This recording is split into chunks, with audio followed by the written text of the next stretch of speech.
He was never really a solo act. He was always part of Outkast. So why would they even include him when he's not really a solo act? Now, they argued on the Joe Budden podcast that The Love Below was, what was a classic album. But then they also made a good point. They also made a good point that The Love Below was part of, the Outkast, because you couldn't really get Love Below without Speakerbox, which definitely made sense. But if we looking at it in the context of whether somebody did something, Love Below was definitely a solo album by this dude. It was just packaged as a group album, for real. Most of those songs were Andre 3000 songs, but I think as much as I want to disagree with this, I have to agree with the Andre 3000 take. But Busta? No fucking way, dog. No fucking way you telling me this man ain't. Dog, this man had a song with fucking Janet Jackson. Ooh. Busta Rhymes, Janet Jackson. Nah,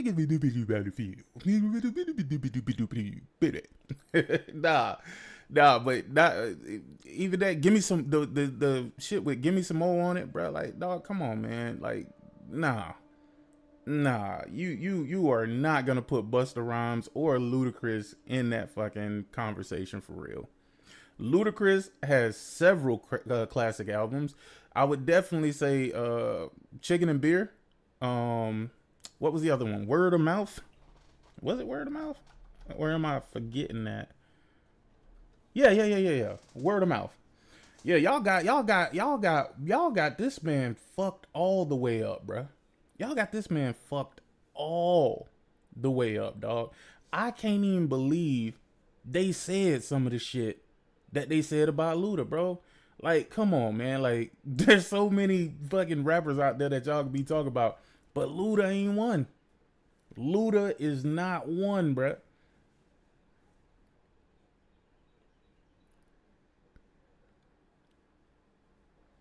They had Inspector Deck, and I can't really speak to Inspector Deck. I've never really listened to him like that.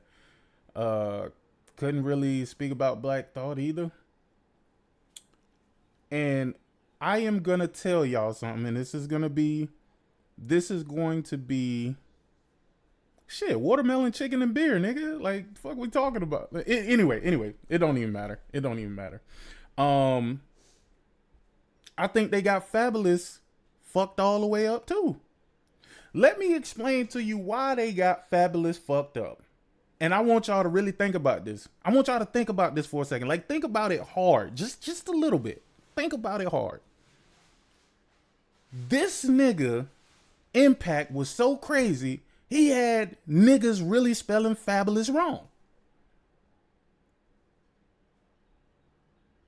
How many niggas you know, besides Ludacris, had niggas spelling words wrong because of their fucking impact?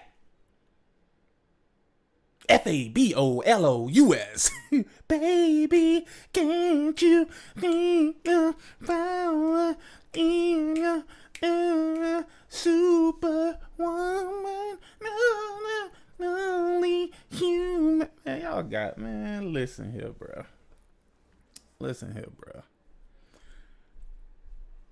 I think they got Fabulous fucked up, bro. If we really go through Fabulous, dog, I remember a song that Fabulous made. You know that I'm with you. Sometimes I feel you. And I carry on when my niggas lay back. I know you hear me. We was once two niggas of the same line. Used to holler at the bitch with the same line. Man, listen, bro. That shit weighed on my soul, bruh, because some bullshit was going on with me at the time that shit dropped, bruh, and that shit stuck with me, dog. Like, when I say that shit stuck with me, bro, I'm talking about every time I hear that song now, bro. Like, I get this crazy feeling in my gut, dog. And I'm just like, man, y'all got Fabulous fucked up, bro. Like, I'm sure Fabulous won't even argue none of this shit, because that's just the type of nigga he is. But, bro, y'all be giving some niggas some credit that don't even really deserve that credit for real. But then the niggas that put in work, bro, like, man, Fabulous was on such a crazy mixtape run, dog. And then when we talk about his albums, bro, I remember you couldn't get that nigga off the TV, bro. You could not get that nigga off the TV, bro. This man had songs on the TV all the fucking time, bro. Dog, that's why I say, man, I don't be understand. I don't know who be making these or creating these lists, but Fabulous, you got fucked up. Jadakiss, I'm gonna tell you, Jadakiss, I can't, man, listen. This is the difference, right? Jadakiss is he's one of those rappers. That never really, and y'all gonna kill me for this, but I'm gonna be honest with you. He's like one of those rappers that always had good bars, but never really had good song construction, for real. Let me know if I'm off. Let me look. I'm not saying that I'm right. I'm just saying this is how I felt, right? Like, he was one of them people that you listen to, but you don't listen to for like storytelling and shit like that. You kind of listen to him just to hear the bars that he's spitting. You know what I'm saying? And I think there's a big difference between those types of rappers and rappers that actually construct really good songs. Like, you can have a person who make really good songs, but they always sound like they battle rapping somebody. They always sound like they battle rapping somebody, and their songs really don't have much substance. It's just like you're waiting for the next line to come. You're waiting for the next line. And there's nothing wrong with that, because that's how a lot of people listen to music. But me, when I listen to music, bro, I listen to how you're actually constructing the song. I listen to different flows. And I listen to the bars too, but I don't want to constantly just have bars thrown at me, bro, because that shit get old, bro, and it get boring. I want to hear you actually put some shit together. Nigga, whatever happened to albums? And hold on, this ain't slander against Jadakiss, because Jadakiss got some of my favorite songs. Like that, the song Why. You know what I'm saying? I felt like that was of great substance, and I don't really think he was, shooting the bars too hard on that. But, people didn't come to Jadakiss for that, right? They came for the gritty shit. You know what I'm saying? They came for the nasty beats and the motherfucking punchlines. But I honestly can't name a classic Jada album, dog. I mean, it is what it is, bro. I mean, look, Viper, I ain't got nothing bad to say about Jada. Jada will literally shit on most people lyrically, bro. It's just, truthfully, that's how some people listen to music, bro. That's how some people listen to music. I can't personally listen to music like that, because I get tired of listening to you sound like you battling somebody, bro. Like, I can't do that, bro. I need something else, bro. Give me some real song structure, nigga. Like, the fuck? Like, why is Jadakiss as hard as it gets? Got me in the system. Ain't it I've been needing? Why? Oh, why you do me like this? Why? Oh, why? Yo, I fuck with Anthony Hamilton, dog. Real shit. All right. Listen, I just wanted to go through that shit real quick, because I ain't gonna lie, I was triggered listening to that shit, dog. I'm like, bro, y'all got Ludacris fucked all the way up. Y'all got Busta fucked all the way up. Y'all got Fab fucked all the way up. Man, you got I couldn't believe this fucking list, dog. I couldn't believe it, bro. I was just like, dog. But then I tried to look at it objectively and not subjectively. And they made some good points, except for I just didn't feel like good points was made about Luda. I don't think good points was made about Fab. I don't think good points was made about Busta, bro. Busta had probably more impact than a lot of these rappers out here, bruh. If we talking about classic, when you think about classic, what makes an album a classic? For me, I think impact is the greatest of all things, bruh. Because I'm going to tell you like this. Nigga, Bow Wow got classic albums. And Bow Wow wasn't really like, you know, like Bow Wow wasn't, how can I say this? Bow Wow was a hit maker.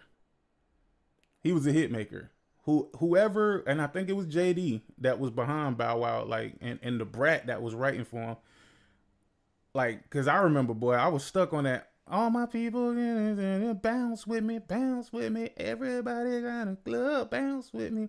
When I turn 16, I'ma call it out and show her how to ride with a baller, yo. And it, yo, that nigga, well, he fucked, like, man, that nigga went crazy. But dog, Bow Wow albums was always full of hits, bro. Always full of hits. But then again, what makes it classic? I think the shit that made it classic was his impact, bro. Like, bro, this nigga used to live on 106 in Park, my nigga. Like, if you know, you know. Bro, it's like this man could not miss. Like, people don't, like, it's cool to downplay Bow Wow, right? It's cool to talk shit about Bow Wow because Bow Wow was doing some real suspect shit. But I think, nigga, nobody could tell you that Bow Wow didn't have classic albums, though. I would put Busta up there with the greatest rappers of all time. Absolutely. 1000% plus ultra. What up, Corey? 1000%. I think I hold y'all. I think I've held y'all hostage for long enough. You know what I'm saying? It's been an hour of us just kind of talking about music and me almost getting my stream banned and all kind of shit like that going on. But I want to start with dumbass of the day. I do. I want to start with dumbass of the day. I like to give people credit for being the stupid person that they are. And I think this person takes the fucking cake. Let me know how y'all feel about this. This nigga said PlayStation uses AI in Pisser 2.0.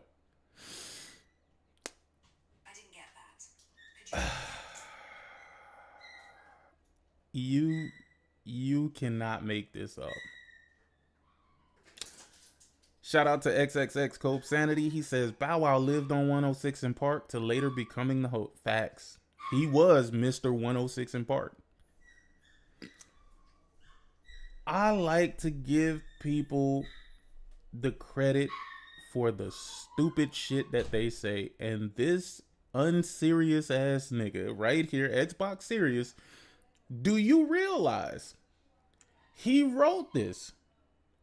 I'm sure he somehow proofread it, right?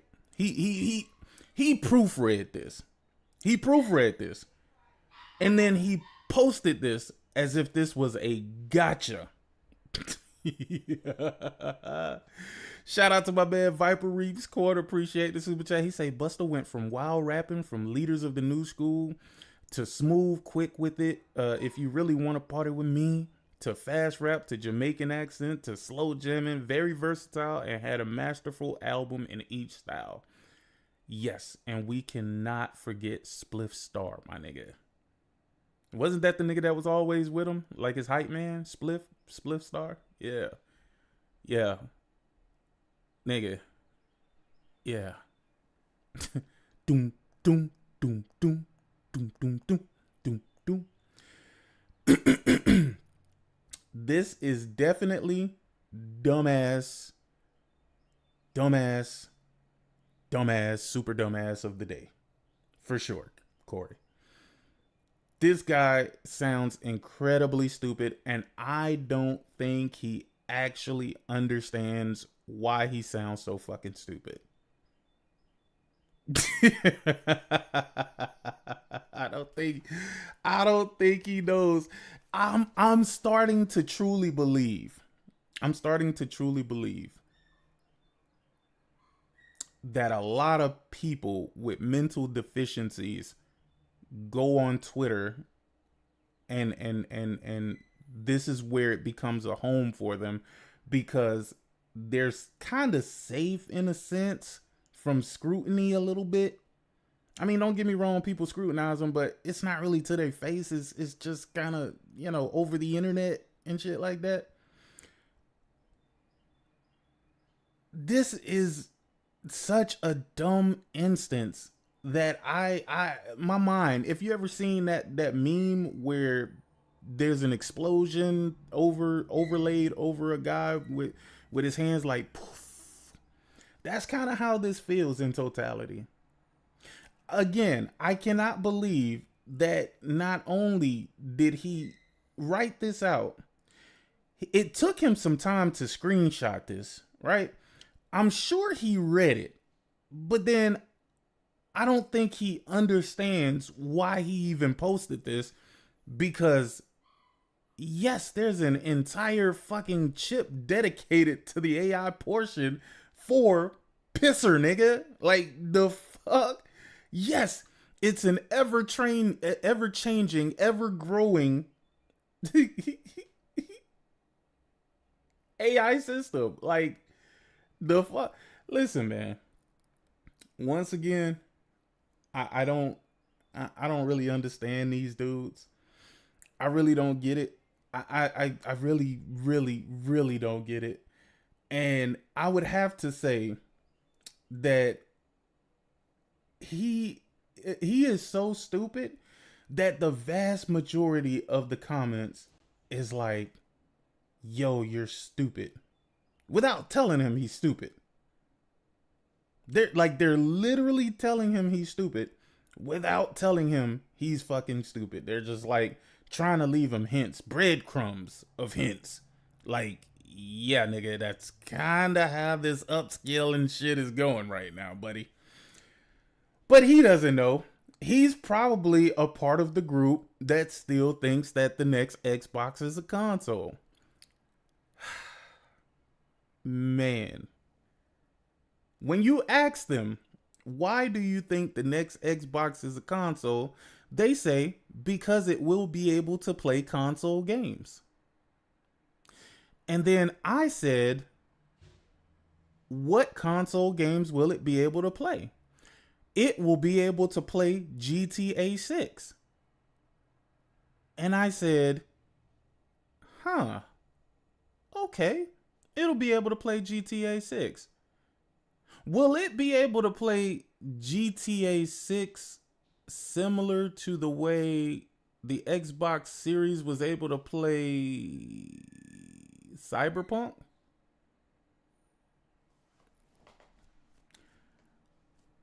I'm gonna let that sit on y'all for a second.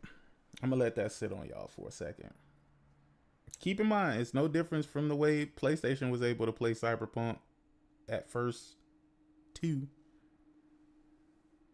But I'm gonna let that sit for a second.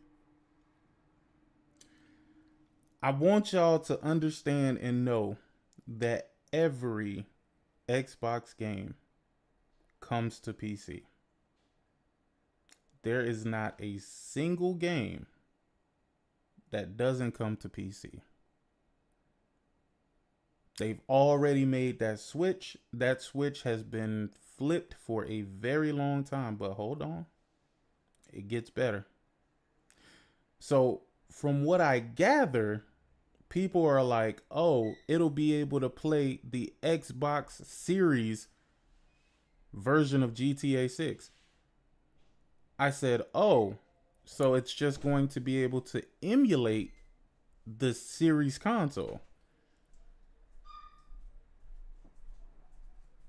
And for some reason, that fact just kept going over their head. They are pretending as if Rockstar is making a dedicated version for whatever this Project Helix is, when in all reality, it's just a PC with the capability to emulate the previous consoles, right? But they're calling it a console. So I asked a simple question. Hear me out on this question. The simple question I asked is, well, the PC can emulate PlayStation games. Does that make the PC a console? And for some reason, that has been getting a very different answer than what they're giving me for this Helix shit.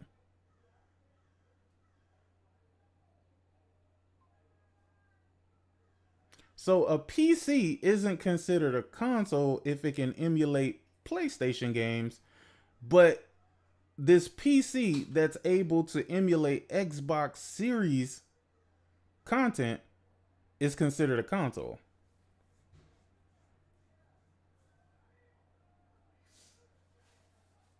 Well, Microsoft themselves said it's a console. Okay, well, I guess. And I guess the Steam machine isn't a console because Valve said it's a PC, huh? Do we kind of see how this is working out here? I guess whatever the company that's creating it, whatever they deem it, that's what it is. That's what it is. TrueLink, they did say that the Asus ROG Ally X was a console. They were absolutely 100% arguing that fact until people were calling Xbox, and Xbox referred them niggas to Asus. Huh. What do you know? What do you know? Well, what do you know? Listen, it's so funny that nigga they even coming back with the blank check argument. Remember when Phil Spencer was like, well, Satya Nadella pretty much gave me a blank check to do whatever I wanted to do. Satya Nadella, he pretty much gave me a blank check. Now they're saying that Asha. Now they're saying that Satya Nadella said he gave Asha a blank check. I'm like, yo, y'all niggas keep falling for the same bullshit. Yo, it's like the girl that say, I will never cheat on you again. I promise you. I promise you I'll never do it. They lying. They be lying. Them bitches be lying. Them bitches be lying.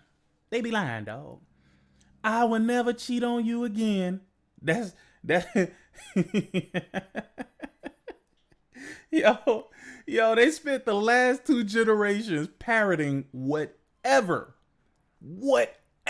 these executives have said. And they have looked dumb each and every time. Let me explain to you why this is so weird to me, right?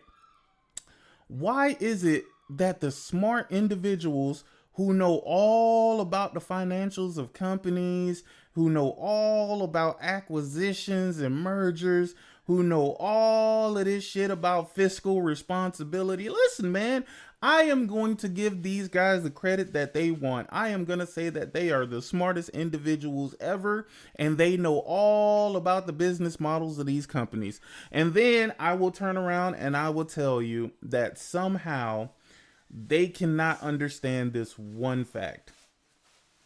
Xbox did not put all their exclusives on PC because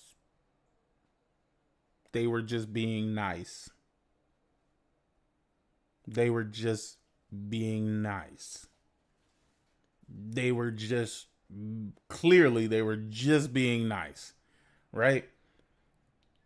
Xbox did not start putting games on Switch and PlayStation because they wanted to be nice. They didn't do it because they were being pro-consumer. They marketed as such. Play anywhere. Play wherever your heart desires. We are going to come to the gamers. That's what we're going to do. They did it because they wasn't selling. Nigga, they were never on the fucking charts. You would never see an Xbox charting when it was just Xbox. They got tired of that bullshit. And they said, dog, we need to go to a different market. Dog, we need to go to a different market. So what did they do? They started putting games on PC. They say, damn, we got a little boom by putting games on PC. All right, cool. Then them niggas started seeing like, yo, why is these PlayStation games charting, dog? But none of these Xbox games is charting. See, they found out the hard way that PC niggas, they are very specific in the games that they will purchase. They found that shit out because, nigga, even though they were putting games on PC, the shit still wasn't really charting like that.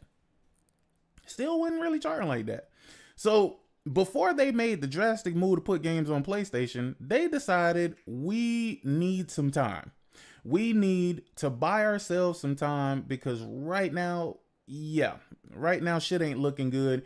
And we need some we need some time to pivot. We need some time to maneuver. We need some time to actually get some studios under our belt. That's when they presented Game Pass to the world. And because I'm a hating ass pony, right? Like, you know, that's what it is. Because I'm a hating ass pony, I always looked at what they were doing with Game Pass and felt like it would be absolutely detrimental for them to do this. And then you had stupid individuals who claim to love Xbox, right? Stupid individuals who claim to love Xbox said, why would you be mad at them giving us games for cheap? I said, but how are they going to recoup? Like, how are they going to get their money back? Because, you know, that's how things work. That's how businesses work. Businesses don't do anything if it's not in the interest of the business, right? Like, we all know this, right? Like, we all understand this, right? Like, this is not a new concept to anybody, right? Like, I'm going to go with the fact that you guys are much smarter than these individuals and that you understand that that's how business work, right? So I said, so you guys aren't buying the games, but you're paying for this service. And then not only are you paying for the service, but you're not actually paying for the service because there was some sort of glitch or something where that you could keep redeeming like dollar coupons or some shit like that. I don't know. They found a loophole. They got Game Pass for 3 years, right?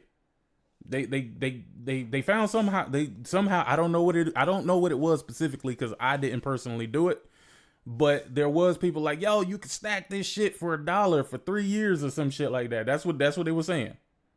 Now y'all can correct me if I'm wrong because I know y'all probably more well versed if you guys own an Xbox on how to game the system, right? So I said, not only are you not paying for games, but even the cheap option that they gave you to be able to experience the games, you're still trying to circumvent that. And somehow you believe that is consumer friendliness. I said, okay. And I watched the entire shit burn to the ground, bro. I watched them wait for them Xbox numbers. I watched them reporting them Game Pass numbers, and then I watched them stop reporting them fucking numbers because they weren't moving anywhere. They weren't moving anywhere, which lets you know a couple of things. A, people weren't staying subscribed, so the numbers weren't static. They were ever changing. And then, you know, they figured, hey, we bought some big publishers now. The big publishers will get people to purchase these games. Or not purchase, but at least purchase the service to play these games. Well, I think they underestimated the power of brokies. I think they underestimated the power, bro. Because what they were able to do is convert their paying customers into non-paying customers, right? And they got them on this service, and just like any other service, whether it's Netflix, HBO Max, or any of these streaming services, YouTube Premium, when people don't feel like they're getting the content that they want they cancel the service until something else comes around that they want to get, use in the service, right? What's up, Dixon? And that's kind of how this shit has been playing out. It clearly has not been profitable because their teams, in order to hit whatever metrics is set for them, they have to now open their games up to even more platforms because PC ain't cutting it. PC ain't cutting it. It ain't cutting it. They can't survive off just PC numbers alone. So they say, hey, let's put these games on PlayStation. And then they saw shit going up. They saw shit going up. And you want to know what's so ironic about this shit? Like, look. Hear me out. You know what's so crazy about this? For the longest, Xbox and journalists and all these people been telling you how PlayStation Plus just don't cut it, how it's just not as good, even though, listen, I'm gonna tell y'all, some of the same games that go into Game Pass go into PlayStation Plus. So it always baffled me why these people said that Game Pass was better than PlayStation Plus. But I digress. It doesn't even matter. Listen. What you mean? Wait, y'all can't hear me? Can you hear me? Can you hear me? Mic check 1 2 1 2. Hola, ¿cómo estás? Oh, okay, you can? All right, cool. Oh, okay. I thought I had done got. Remember, I got that warning earlier, nigga. I thought that they AI system done went through the video and said, fuck this shit. But listen. Tell me, isn't this ironic as fuck, right? So for the longest time, they was telling you how PlayStation Plus just ain't as good because they were trying to prop up the Game Pass service, even though there were better games in PlayStation Plus at times than there was in Game Pass. But they would always say it's not the same because day and date. And I guess that was to convince PlayStation to do day and date, right? So anyway, they convinced the vast majority of idiots to consume their games via Game Pass.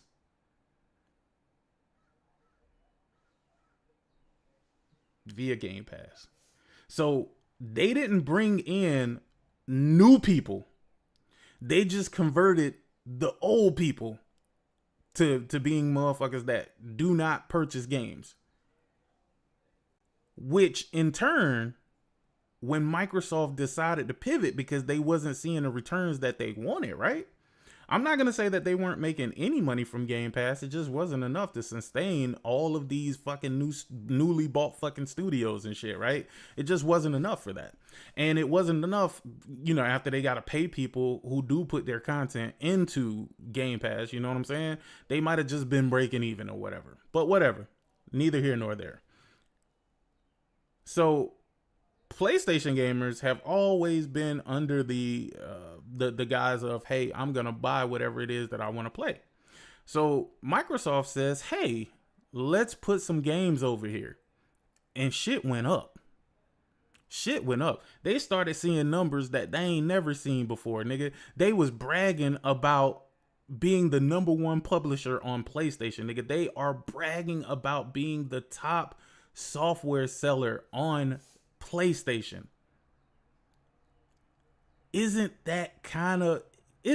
When you think about it, isn't that kind of fucking ironic that the same thing that they was pushing actually pushed Xbox to that other platform? Come on now. Think about this shit for a second. I want y'all to really think on this for a second, because I've been thinking about this and I thought that this was just the funniest shit ever to me, dog.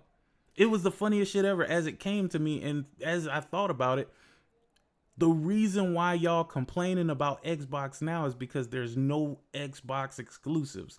But why are there no Xbox exclusives? Because y'all refuse to buy games. There are no Xbox exclusives because exclusives are not profitable for Xbox. When there was exclusives, y'all made every excuse not to buy the game.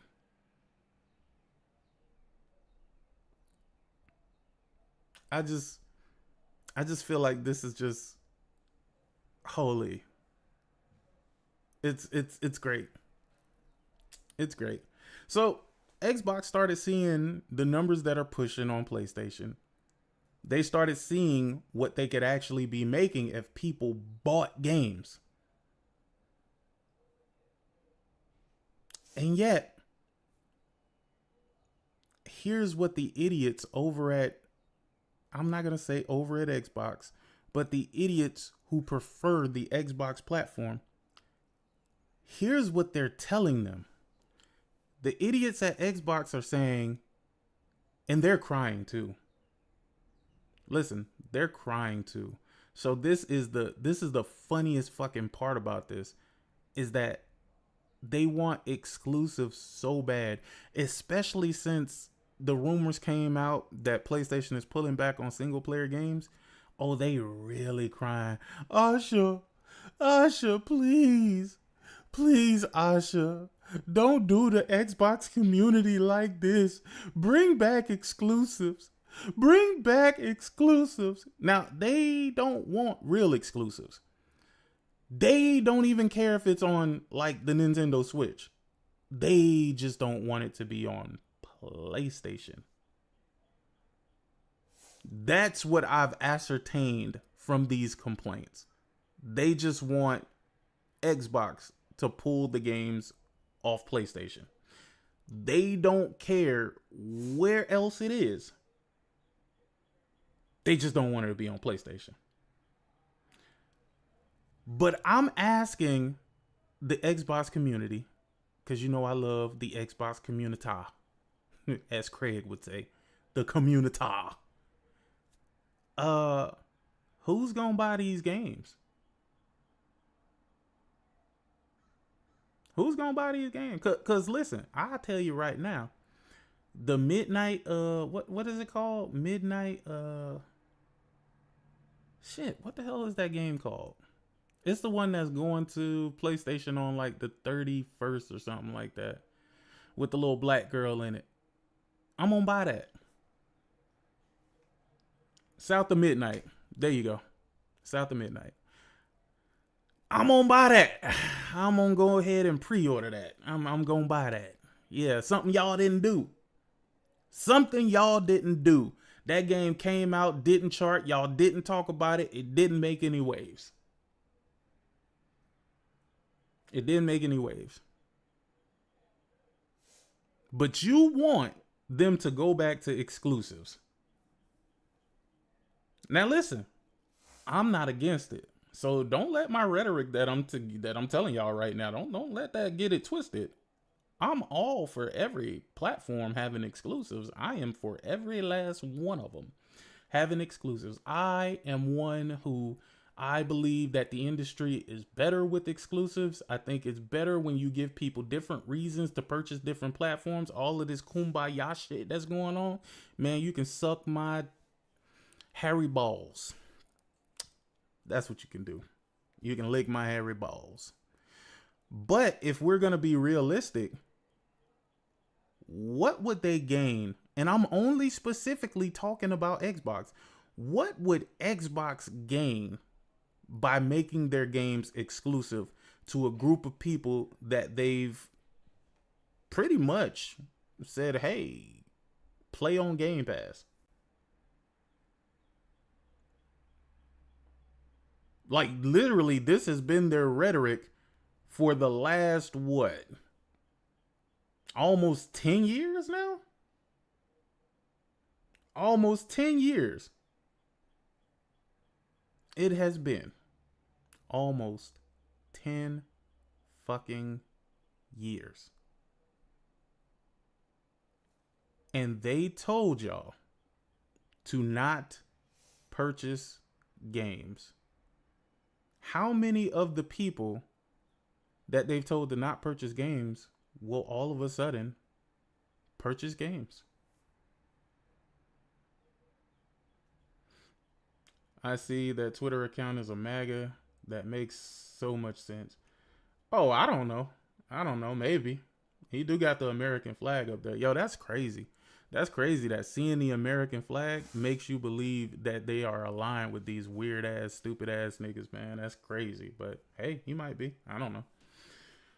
The developer was about to cry tears of joy when she was able to announce South of Midnight release on PlayStation. It might have been at the Game Awards.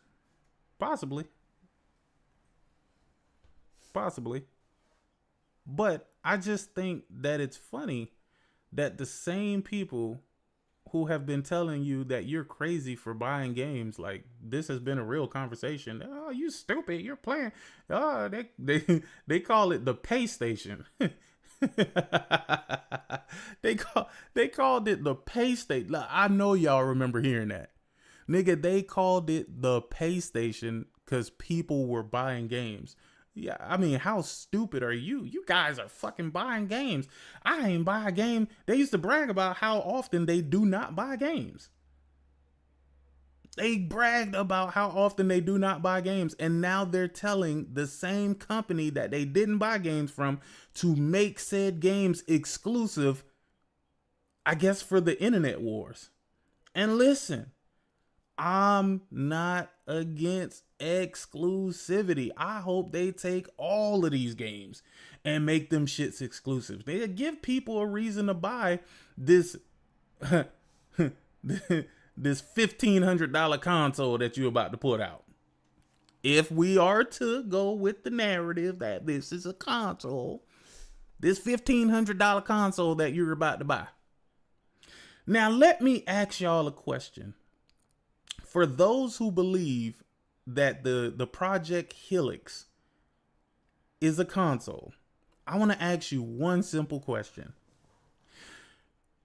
When the Helix can play a game that's on PC but not on console, does it then become a PC?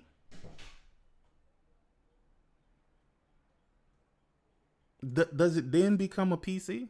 Because right now they're saying, oh, it'll be able to play GTA 6 day one. I'm sure it will with the Xbox emulator that's going to be built into it. So if that makes it a console, if it plays games that are only on PC and not on console, does it then transform and become a PC and not a console?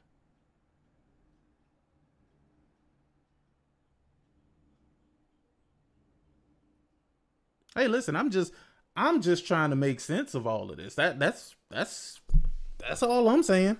That's all I'm saying. I just want to make sense of all of this. If you can get to the fucking task manager on this device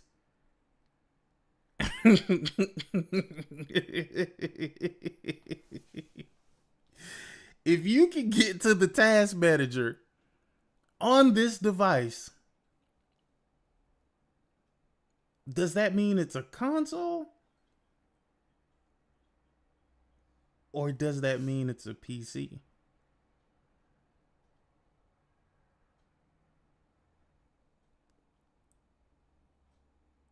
I mean, hey, listen, I'm just trying to work within the confines of what these niggas have been saying, man. They are the ones telling me that this motherfucker is a console. And I'm telling them it is not a console. It is a PC that emulates the series console. So the version of the game that they're going to have is going to be the game that's on the series console, not developed for the Helio or Helix or whatever the fuck it is. Again, if the PC, which it can, emulate the Switch, does it make the PC a Switch? Does it make the PC a console? Or is it still a PC that can emulate a console? What's up, Trey BK? I'm just trying to understand, bro. Listen. I'm just asking the questions that nobody want to ask, bro. I'm trying to ask the questions that nobody want to ask. They want to convince you that this thing is a console, but it's absolutely not a console.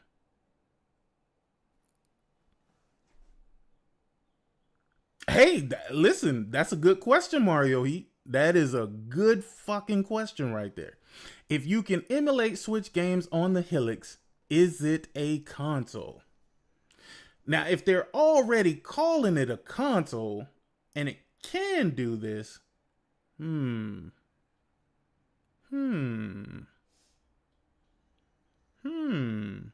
they're going to have PC settings, bugs, updates, and crashes. We'll see if some developers will at least create settings specifically for these fixed crap system.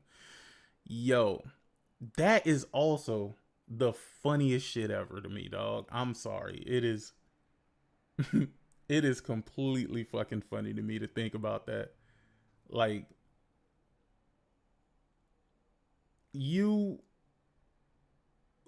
claim to be a console player, and for me, the Helix is as much a console as the Steam Machine is a console. So if you're gonna call the Helix a console, then you might as well call the Steam Machine a console too.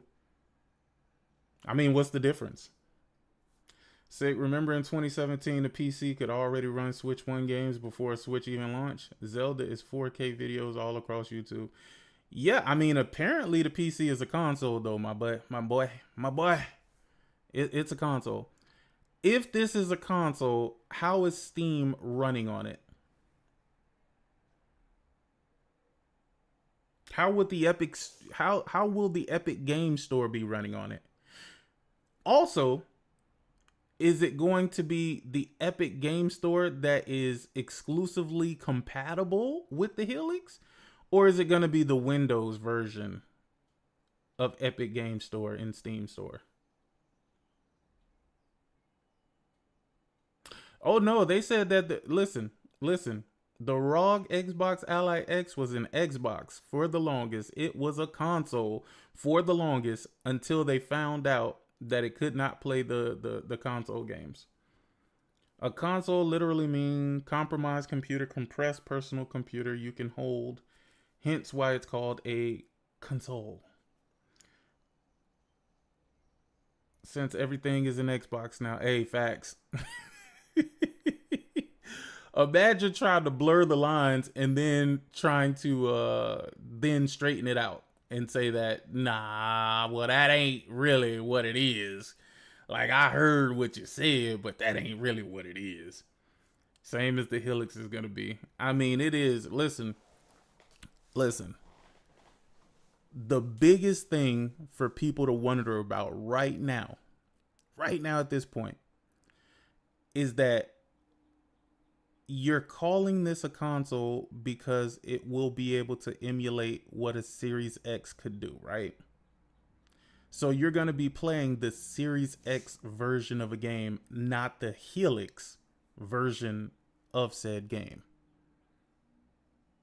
Does that not make you guys wonder? Does it not? It doesn't make sense. Why would Microsoft allow Steam? Well, listen, man. I never understood that because it's the dumbest thing ever. People would rather have Steam support, right?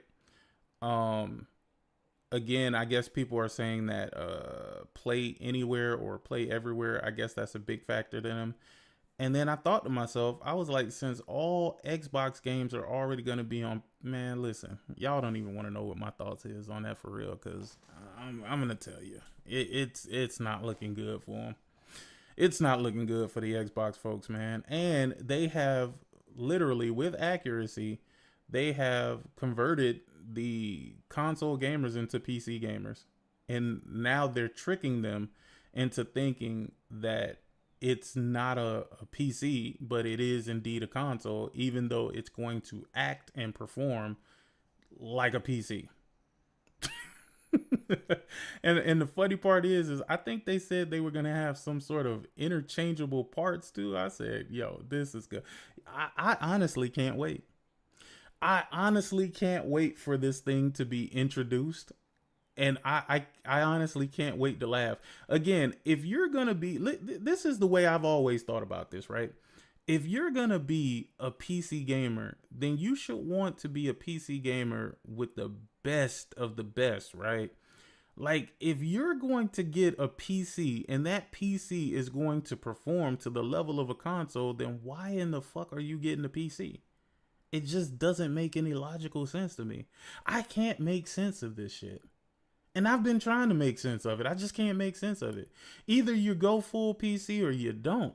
But this halfway shit where you're allowing them to sell you some pre-built bullshit that you're going to have to update in a few years anyway. Like, I just don't understand how they're going to get you to do this. If I'm going to be dumping money into some shit, it's going to be some shit that I can update down the line, bro. Like, it's not going to be some shit that I'm stuck with until the company decides, oh, it's time for us to move. Like, what are we doing? I'm gonna laugh as hard as I did when the Xbox ROG Ally was revealed. Yo, the thing is, we even told them about the Xbox ROG Ally, but for some reason, these are hard-headed motherfuckers. Like, they just don't listen. They don't listen to anything that logically goes against what it is that they want to believe. It doesn't matter how many facts are in there. It doesn't matter what you present to them. It's like they just don't understand, bro. They just don't get it. If games everywhere was pro-choice, that means if there's different versions around and gamers, what the best they should have an all-in-one place to do so. Hence why switching PlayStation sells. Their Game Pass obsession made them believe they could reach up to 3 billion Android players. Hey, Savage. Boy, you preaching the gospel right now. Listen, man, ever since they said that they wanted to reach 3 million this and 3 billion that, and actually, I think they said it was going to reach like 200 million with this, with the Xbox One. And I'm like, dog, a company that has never, ever, ever sold over like 40, 50 million for real. And y'all gonna tell me, no, the Xbox 350, the 350, it sold 80 million. Nigga, they replaced like half the motherfuckers. Oh, no. The Helix, there is no Helix dev kit. There is no Helix dev kit. Listen, y'all gotta understand what's going on here, right? The games that will work on the Helix is going to be backwards compatible Xbox games, and they have to do that. Listen, hold on. Listen, this might be something that y'all forgot, but they have to do that because they can't leave these folks without a way to play their old games, right? Now, as they phase them out, remember, they no longer have to make proprietary games anymore because the games that they get are going to simply be PC games. Remember, all of the games come to PC day one. They are selling them a PC that is capable of emulate. This is what keeps these dumbasses at bay. They're like, yo, but we could play GTA 6. Yes, you can play GTA 6. You can play the Xbox Series X version of GTA 6. But after this, everything else is just going, because that's what they've been doing this entire time. This entire time, they've been converting they've been converting why do you think every single game was announced with PC? Every single Xbox game was announced with PC because they've been moving over to the PC realm this entire generation. They've been moving to the PC realm. So if every game is already going to be on PC anyway, then what is the need for them to have actual proprietary games built for the Helix? Are you telling me that all PC bots are now developers too? Oh, for sure. They've been developers. What do you mean? Y'all forgot about the whole RDNA 1.5 debacle and how Project Scarlet was going to be RDNA 2 and how it's going to have ray tracing and all of this shit. Boy, did that work out the way they wanted to. Calling it now, during a demo, their console mode or whatever they call it will crash and it will show the activate window. That's what happened with that Ally. That's what happened with the Ally X. And the thing is, you want to hear something that's funny, crazy, and fucked up at the same time? Had that not happened, the people that were there would have pretended that all of that was being done through the Xbox. I mean, through the Ally X as an Xbox. The only reason why they had to say that this is what this is because it happened live. If it would have happened behind the scenes, they would have never said nothing about it. Ultimately, I don't think the distinction even matters. The distinction of what? Of whether it's a console or a PC? Sony made reconstruction tools more popular in gaming since 2016. All this upscaling shit, even from NVIDIA, wouldn't have happened if it wasn't for the PlayStation 4 Pro. Never forget. Just like Hip Hop Gamer said, it's a PC with an Xbox button to put it in Xbox mode. And again, I don't think that there's an actual Xbox mode. I think it will just, well, maybe, I guess, whatever. I don't think it'll be an Xbox mode. I think it'll just be something that works with like the Xbox series of consoles. It's probably going to be a chip that is either it's going to be hardware or software emulation. I'm going to move for it's probably going to be some sort of software emulation. But hey, they might have a hardware chip that acts as an Xbox series. Hip Hop Gamer still around. I thought he got beat by the public due to fake PlayStation 3 emulation rumors. Nah, that's the thing. And it's fucked up. Hip Hop Gamer has been right about the vast majority of shit that he said. And they just literally give the credit to the other folks.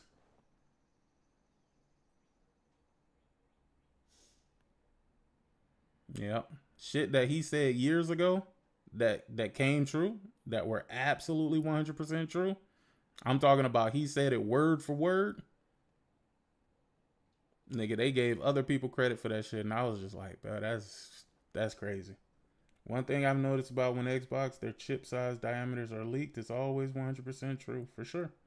I think they will use the ROG Ally interface for the Helix, probably. Probably. The only thing that's being said is that it's not going to be an Xbox. It doesn't matter how many times you guys call it an Xbox. It doesn't matter how much they try to tell you that it's a console. It's not going to be a console. It's going to be a PC that can emulate certain functionality of the console, including playing the older console games, but it's not going to be a console. And I guess as Bender of String says, it's probably not going to matter what's true and what's not, because motherfuckers are going to believe what they want to believe anyway. But you know what confuses the hell out of me? I'm going to tell you what truly confuses me, right? Like, they tried selling the Xbox at $199. They tried selling the Xbox Series X at $299. I think it was like $300 or something like that.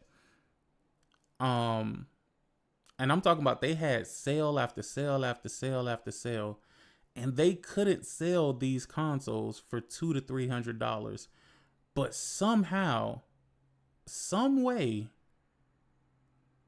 like, I don't even understand why they think this to be true, but they believe that they gonna sell a box that they call a console for quadruple, not even quadruple, more, double than quadruple the fucking price. I mean, make it make sense. You couldn't sell a $200 Series X and a $300, I'm sorry, a $200 Series S and a $300 Series X, but you're gonna sell a $1,200 to $1,500 whatever the fuck this is. Does that make any logical sense to any of y'all? Like, no, seriously. All jokes aside, not even being funny. Does that make any real sense to y'all?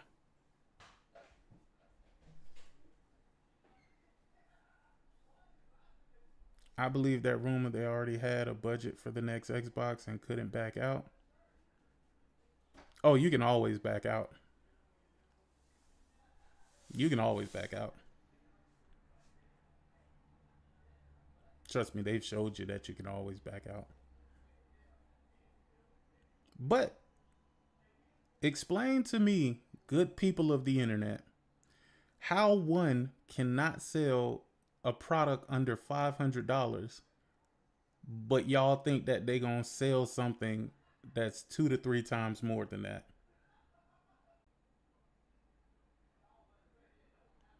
I mean, just imagine that. Again, I still think, Viper, I still think they believe the branding of Xbox is strong in that sense. I mean, I can't even make heads or tails of it, but if somebody is unwilling to buy something that is $200-300, some shit that you throw away on a regular basis, how in the fuck are you gonna convince them people to buy something that's absolutely way more expensive?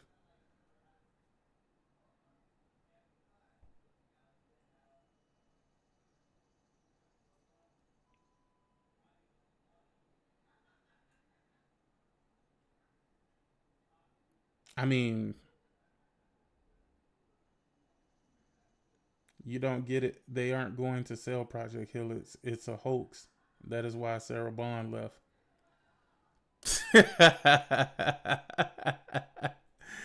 Nah, uncompetitive. Nah, bro. Listen, they've already locked in, bro. If they weren't gonna sell it, and that's the reason why Sarah Bond left, then there would have been no reason to announce this. The fact that they are announcing this is solidifying that they're going to be doing something.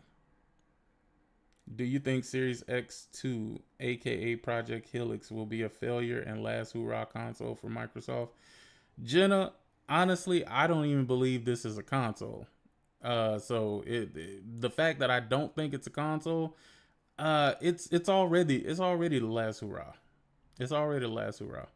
Again, I don't know what's wrong with some of these people. They really have this like battered wife syndrome thing going on. You know, no disrespect to the battered wives, but they really have this battered wives syndrome thing going on where, I mean, they just like to be lied to, bro. Like, they love for them to whisper sweet nothings in their ear. I mean, they absolutely have seen this. They've seen all of this talk before. They've seen them talk about hardware and, oh, we're gonna start with the hardware, then we're gonna move to the software, and then we're gonna move to the services. Like, you've heard all of this talk before, and they're still falling for it. Sick question. You think it'll be upgradable? I don't know. Maybe. Maybe. I mean, but let me say this. If you buy a Project Helix, right?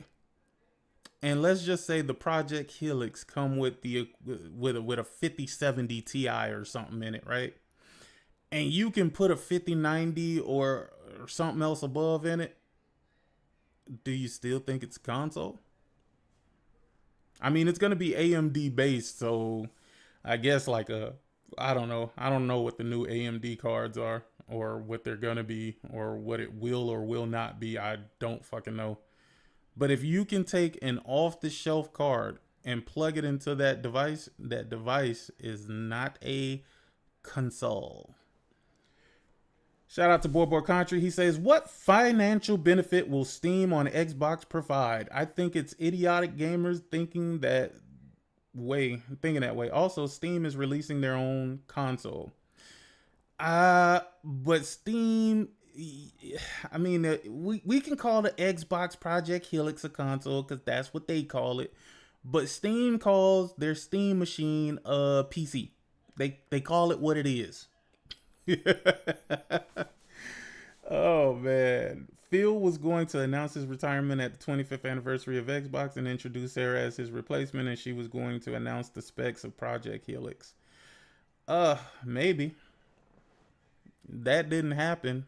And I guess they announced the Project Helix. My thing is, It ain't no console. It's a PC.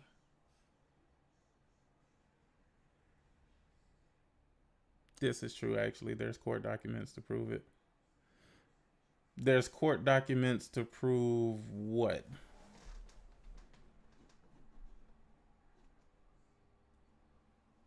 It's not a console if it's not a mobile chip. Parts still cost a ton. Series X was the last hoorah. Better get a white or Galaxy Series X because those things are gonna be collectibles. Phil retirement and Sarah Bar replacing him? Wait, you're saying that was in court documents? I don't know which court documents were those. Satya got tired of Phil's bullshit and gave him a choice of retire now or get fired. If they were to go ahead, the Magnus APU she had designed, then she would still be there. Oh, gotcha. So let me ask, by a show of hands, how many of y'all think that this Xbox Helix, how many of y'all think that this is a console? Listen, don't go based off of my biased view. Hey, if y'all think it's a console, let me know if y'all think it's a console. I want to see how many people actually think this thing is a console. To be fair, the Steam consoles. Whoa, Corey. Steam said it's a PC. They said it is not a console, sir.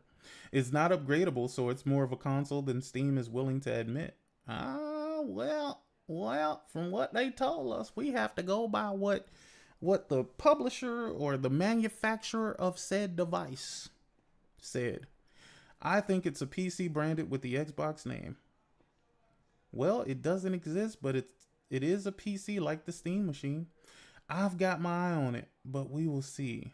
I doubt it. Hell no. Neither of them are. Steam machine is not a console, laugh out loud. It's just a pre-built PC. Yeah, see, a lot of listen, what y'all don't understand is there's a lot of PCs out there that don't have changeable processors and things. You know, they exist. They absolutely exist. You do have PCs that actually have APUs. I am not lying. You can Google it and look it up yourself. I'm just telling you because I had to fix a lot of these bullshit ass fucking PCs. You couldn't even take the processor off the board. Like it was some bullshit, and they ran like shit. I also think Satya looked like a snapping. Hey man, leave Satya alone, man. Leave Satya alone, bro. God damn, look like a snapping turtle in the Xbox Series. Looks like a cheap Eden Tower. The Almighty, come on, bro. Whatever it is, I'm not buying it.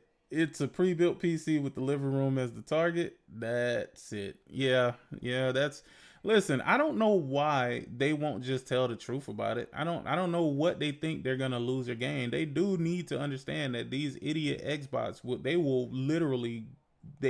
will gather behind whatever it is that they say that it is. It doesn't have to be the truth. It doesn't have to even be logical. If they said it, then they'll roll with it. I mean, we've seen this. We've seen this with every stupid thing that Phil has said this generation. Remember when they were talking about, single games don't have the same impact, and these niggas was like, Phil, you gotta understand, Phil has the data. He knows that single player games, they just don't have the impact that they once had. And then guess what? All these single player games came out and fucking just dominated. Just fucking dominated as they usually do. That's why I don't understand. Like, y'all gotta stop listening to the people that's trying to stop listening to the people that's trying to sell you something. Cause nigga, they will bend the truth. I'm not saying that they're lying, but they will bend the truth to get the result that they want. If it runs UWP, it's a Windows device, not a console. Man, listen, this shit is going to be a PC, bro. It doesn't matter. And once they find out, this is going to be the funny part about it, right? Once they find out that it's a PC, right? Guess what they going to do? Guess what they going to do? They're going to champion around it being a PC. Watch what I tell you. Watch what I tell you. That's why I don't even understand why they're fighting this hard at this point. I don't understand why they're fighting this hard at this point. Let me see. Let me see what James got on the books. Because I haven't been checking out his shit in a while, but oh, this guy. Next Xbox, over $1,000 and no exclusives is a very hard sell. How do they sell the new console when majority of consumers are normies? That's a good point. If the next Xbox is this enthusiast grade hardware. God damn, boy. Listen, I always thought that I had like this nasally voice. My man right here sound like wizard extraordinaire, dog. Like, God damn. God damn, boy. That boy sound like he ready to cast a spell on you, dog.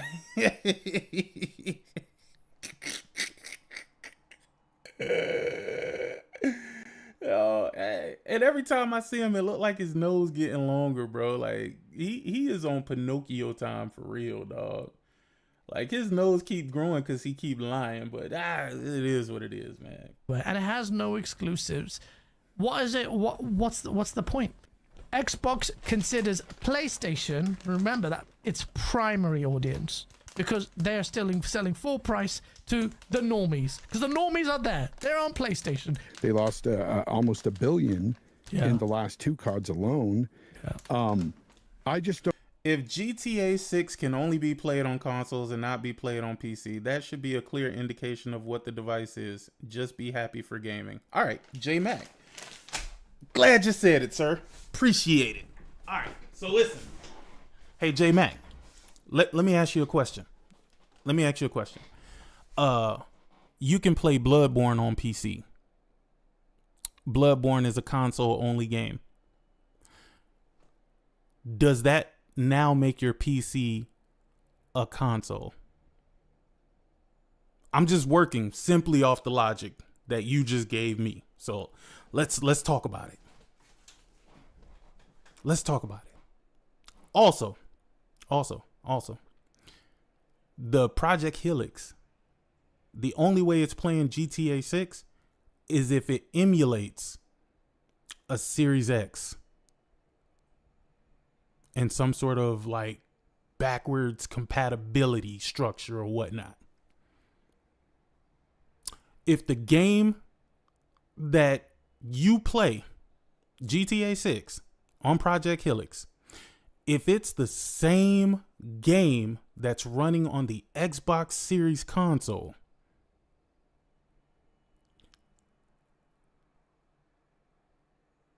why would you think that this is a console if it's only emulating the prior generation console?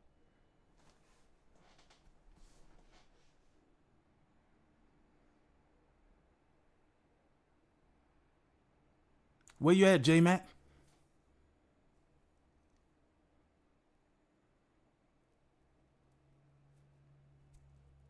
Ah, come on, man. I know you didn't leave out on me, man. I thought we was going to have fun with this conversation. Wow. Damn. All right, I'll get back to my little videos over here. All right. You respond when you want to, because I'm always willing to have this conversation. Don't see that being very sustainable. And I think that's why personally, for me, I would rather do without a Game Pass. I would rather see them really deliver on big games and really cut the fat and not even put out games like South of Midnight or Avowed. Yep. I really wouldn't. I'm there with you, bro. And here's what I propose personally. I think not only do you have to pull games off of PlayStation, but they should pull Xbox games off of Steam. But yeah, I don't think they should be on Steam either, because Steam is in direct competition with you. Yeah. The same as. Hold on. Hold the fucking phone. Wait a minute. Wait. Whoa. What?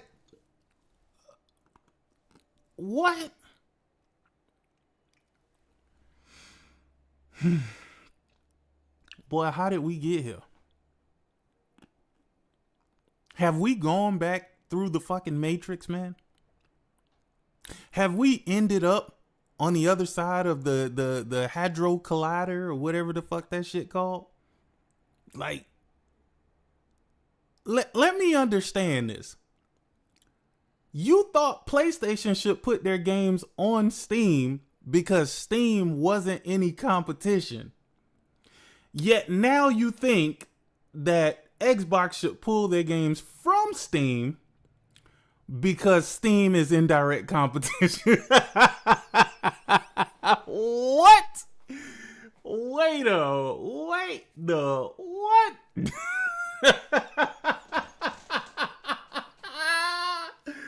Yo.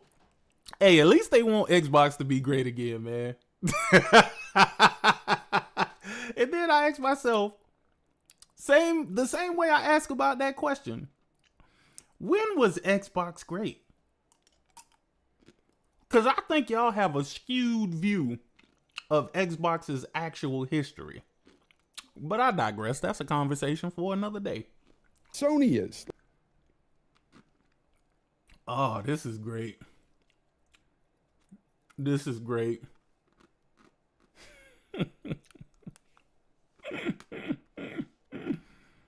Oh, man.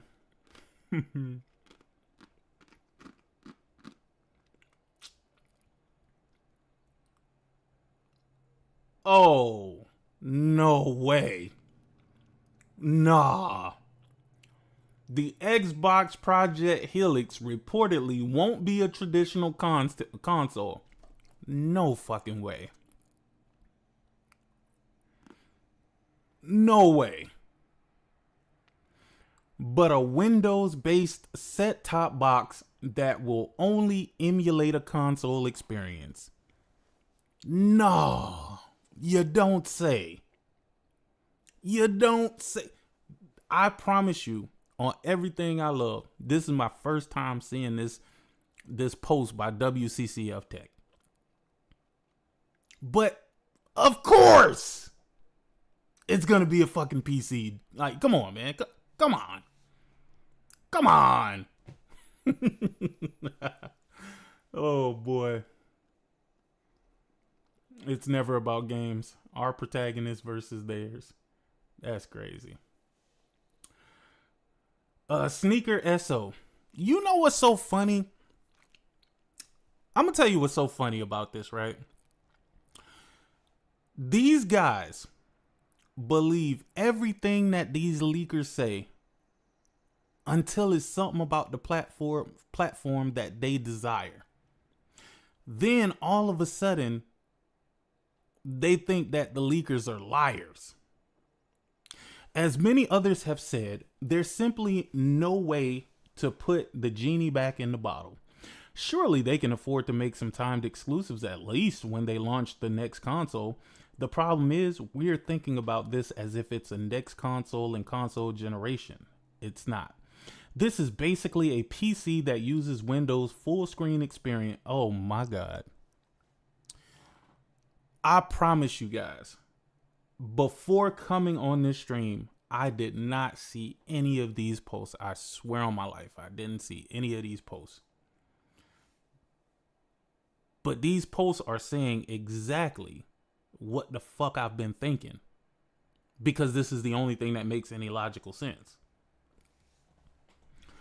The only way you would be comfortable with releasing a console that's plus 1,000 is if you don't care about selling that device. And if you don't care about selling that device, that's because you feel like you have other avenues of revenue where you can recoup your money.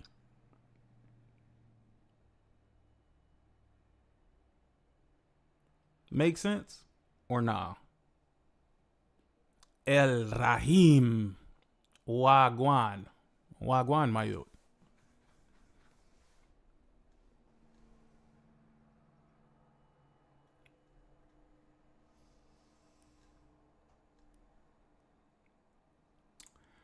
I polled over 14,000 Xbox gamers on exclusivity. Only 12.4% said Xbox should have 0 exclusive games. They all want their exclusives back. Let's go. Is that they're going with the same old marketing trick again. Natal is the current code name for a revolutionary new way to play. But then there was also something called Project Scorpio.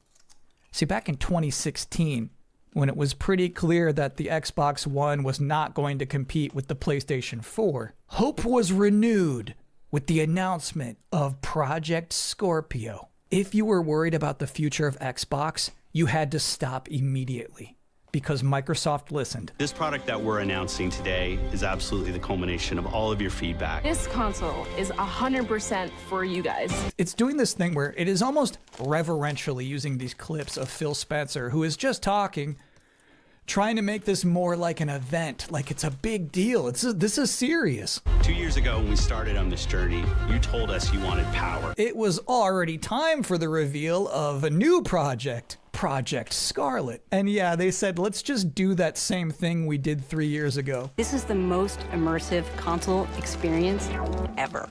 As you might remember, just last week, I was looking at Asha Sharma's messaging about the return of Xbox and what that meant. And she says, yeah, Xbox is PC, mobile, and cloud, but it starts with console. And she used that same language in the Windows Central interview, starting with console. All right, so here's how Xbox was talking almost 7 years ago. Here's the first thing they say.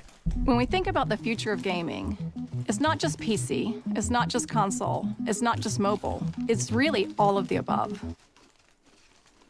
Okay. The games you want with the people you want on the devices that you want. And for us, that starts with our next generation console. Phew. So that's what's so crazy about this. Nothing has changed. When Asha Sharma says Xbox is back, apparently she just meant back to 2019. And what is so confusing about it is that it's not worth going back to. Those were not glory days.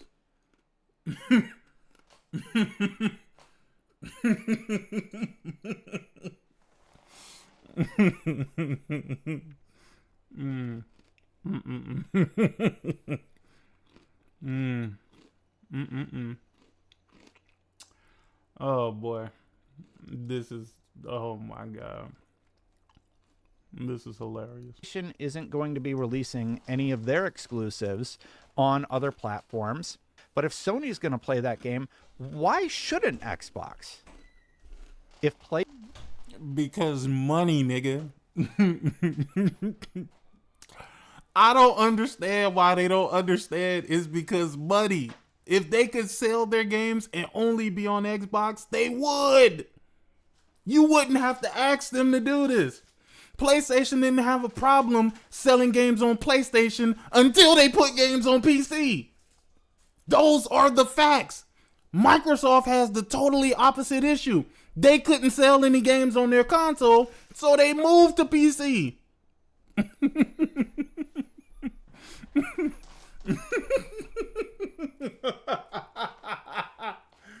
Yo, y'all can't tell me that ain't the funniest fact ever.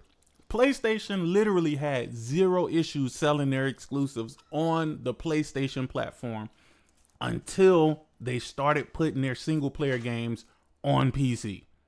Tell me I'm lying. Tell me I'm lying. When PlayStation started putting their games on PC, they were at the height of making money, bro. I'm talking about their games were selling tens of fucking millions. Then they said, let's put this shit on fucking PC. And niggas was like, I guess I can wait to get them games when they come to PC, nigga. Gotcha, bitch. Gotcha.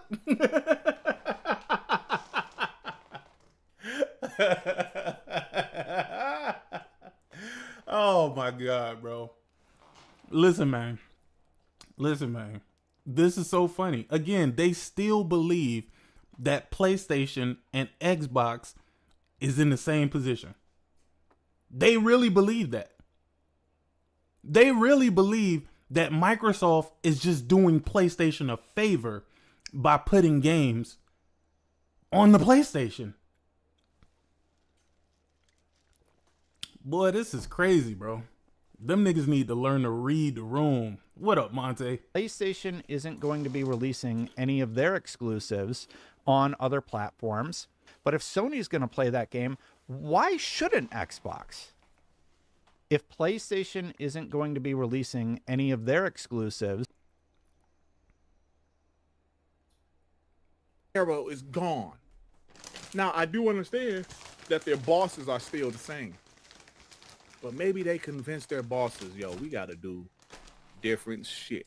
Because guess what? The shit didn't work. Xbox Hold on, Mr. Griggity. Mr. Dirt Griggity. Hold on. Wasn't you the one championing just about everything that Microsoft was doing, saying that it was working? Now all of a sudden that the management change, all of a sudden now you don't think it was ever working? Come on, Greg. Come on, fam. Come on, dog. You gotta stop this shit now. You gotta stop this shit. Yo, watching all these people walk back all the shit that they've been saying is absolutely hilarious. Nah. Spend. What do you do? Are there ways to crush PlayStation? You guys mentioned a nice little game that's coming this year. If you wanted to spend your way through it, you can go to Take-Two and say, we're buying you. And we're going to now take $5 billion, $10 billion here. Just take this. Exclusive. GTA only coming to Xbox and Windows. Enjoy, PlayStation players. Have a nice day. Nah. Spend. What do you do? Are there ways to crush PlayStation? You guys mentioned a nice little game that's coming this year. If you wanted to spend your way through it, you can go to Take-Two and say, we're buying you. And we're going to now take $5 billion, $10 billion here. Just take this. Exclusive. GTA only coming to Xbox and Windows. Do y'all think these people are serious? This has to be for the podcast. No. Hear me out. This has to be for the podcast. This cannot be real, bro. This is not real. Listen to what he just said. Just go buy Take-Two. What's the likelihood of that happening after this Activision shit? What's the likelihood? And if they were to buy Take-Two, they wouldn't be able to make shit exclusive. Do y'all not realize how y'all got in this position to begin with? Because now I'm starting to feel like that's what it is. I'm starting to feel like they don't understand how they got here.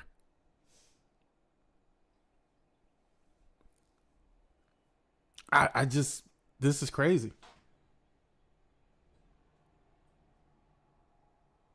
This is crazy.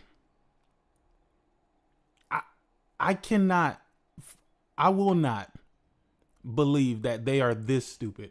This has to be some type of coping mechanism that they activate when they're trying to feel better about the situation that they know they're going into. Yo, what up, Barry? Their delusion is all planned. These dudes are in groups pondering what to say. Trust me. Bro, but why do you have to do that? Just say what you really want to fucking say. Just say how you really fucking feel, bro. That's the easiest way to do this. You don't have to lie. You don't have to create these stupid narratives. You don't have to even create these outrageous ideas. Enjoy. Listen to PlayStation this. Players. Just listen. Have a nice day. Nah. Spend. What do you do? Are there ways to crush PlayStation? You guys mentioned a nice little game that's coming this year. If you wanted to spend your way through it. A nice little game. is this nigga retarded? Nigga, GTA is bigger than the Xbox brand, bro. And you see what Xbox does to games that's bigger than the brand. Call of Duty was bigger than the brand. They made sure they devalued that motherfucker quick. Motherfuckers used to look forward to Call of Duty every single year. Dog, it was like a holiday when Call of Duty was coming out. I know, because I remember when I fucking bought, which one was it? It was Black Ops or Black Ops 2. Bro, lines was around the fucking corner. That's when they was still doing midnight releases, my nigga. It was an ordeal. Now it's like, yeah, dog, they dropping that new card. Yo, he said a little game, a nice little game.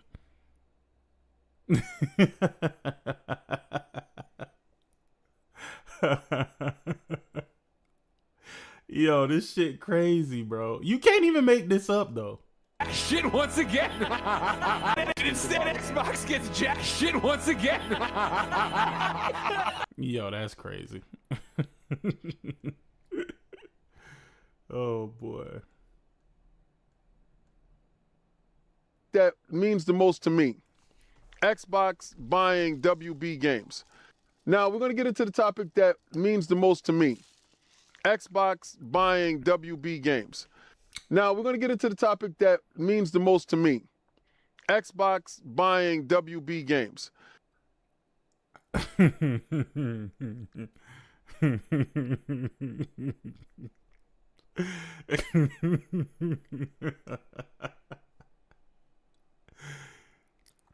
Now, let me get into what means the most to me. Xbox buying WB Games.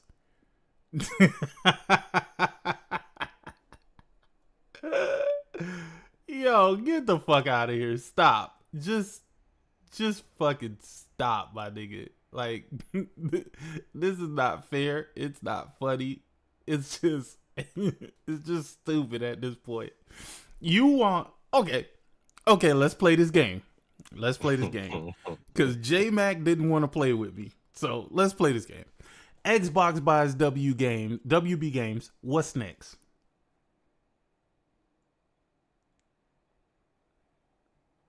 And I still think that WB Games is going to be up for sale because the people who bought, who are going to buy Discovery, Warner Discovery or whatever, they don't give a fuck about gaming. They want that shit to control the media arm of Discovery, Warner Discovery. They don't have them yet, but when they close the deal, they will. But let's play the game. Let's play this game for a little bit. Let's say Paramount, if they do indeed close this deal, right? Everything goes through. What do they do with WB Games? Let's say they put them up on the market because they say, dog, we don't want to deal with this shit. We cool. You know what I'm saying? And they get WB Games. What then?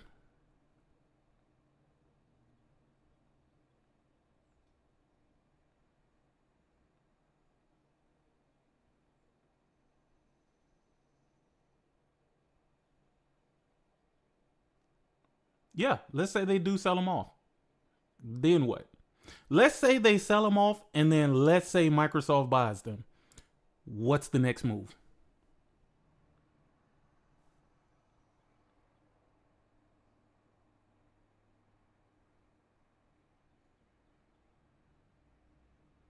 Nothing. They'll just say, aha, ponies.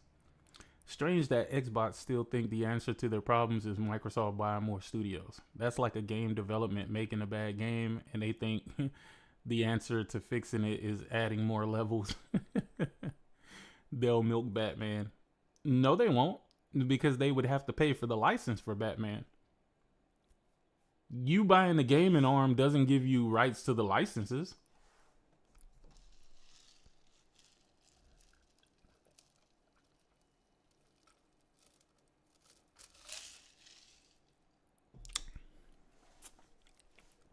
Again, I think people think way too highly of WB. The only thing I think buying the WB games would be worth is fucking NetherRealm Studios, the creators of Mortal Kombat.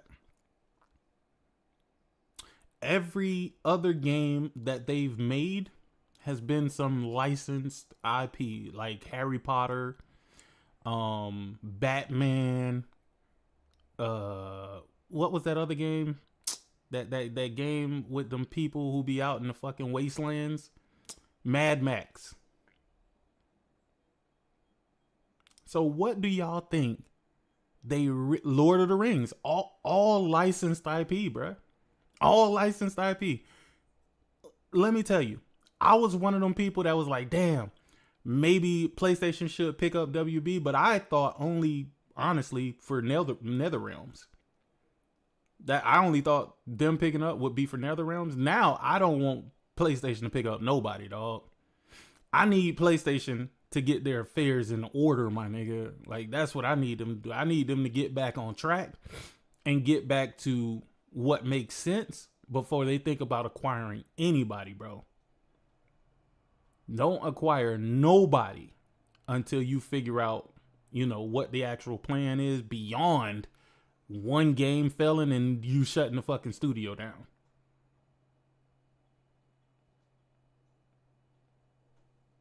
I might be the only one that feel that way, but buddy, do I feel heavily that they should stay away from that type of shit.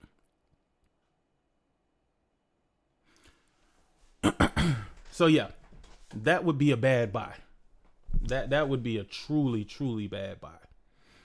Let's see.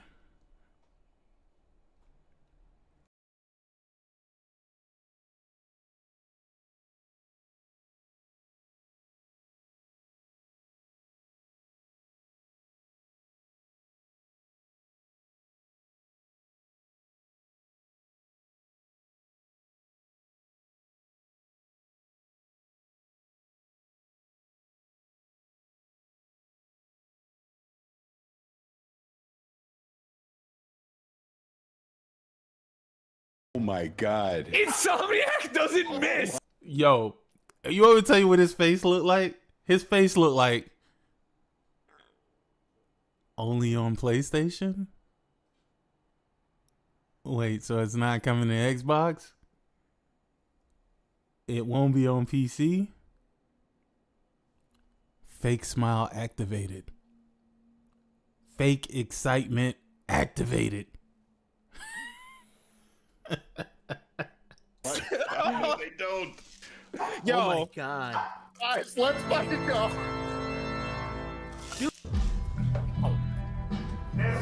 Bruh. He did not look happy with that, bruh. Not at all.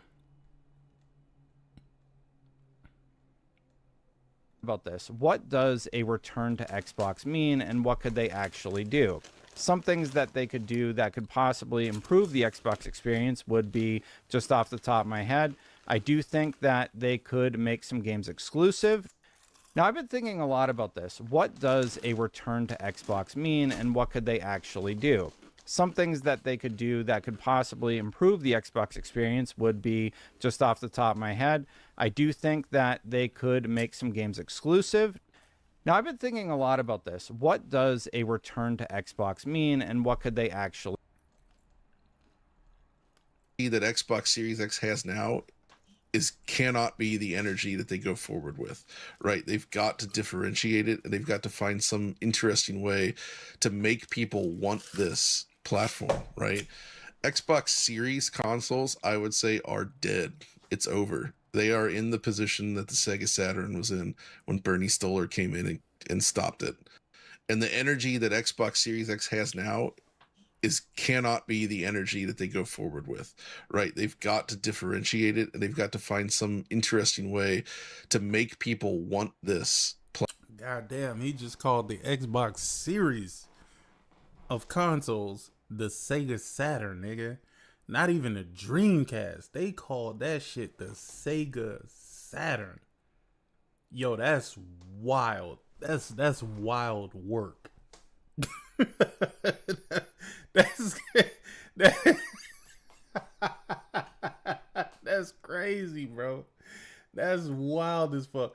Yo, the one thing I don't like about Digital Foundry is that now that they're no longer owned by these other companies, they are now willing to say the shit that they weren't willing to say before. And it's like, you would have had more respect from people just by telling the truth. And I don't care what it's about. I don't care if it's about PlayStation. I don't care if it's about Nintendo. I don't care if it's about Xbox. Nigga, people want to hear the truth from y'all. They don't want to hear y'all opinions or like, I don't like listen.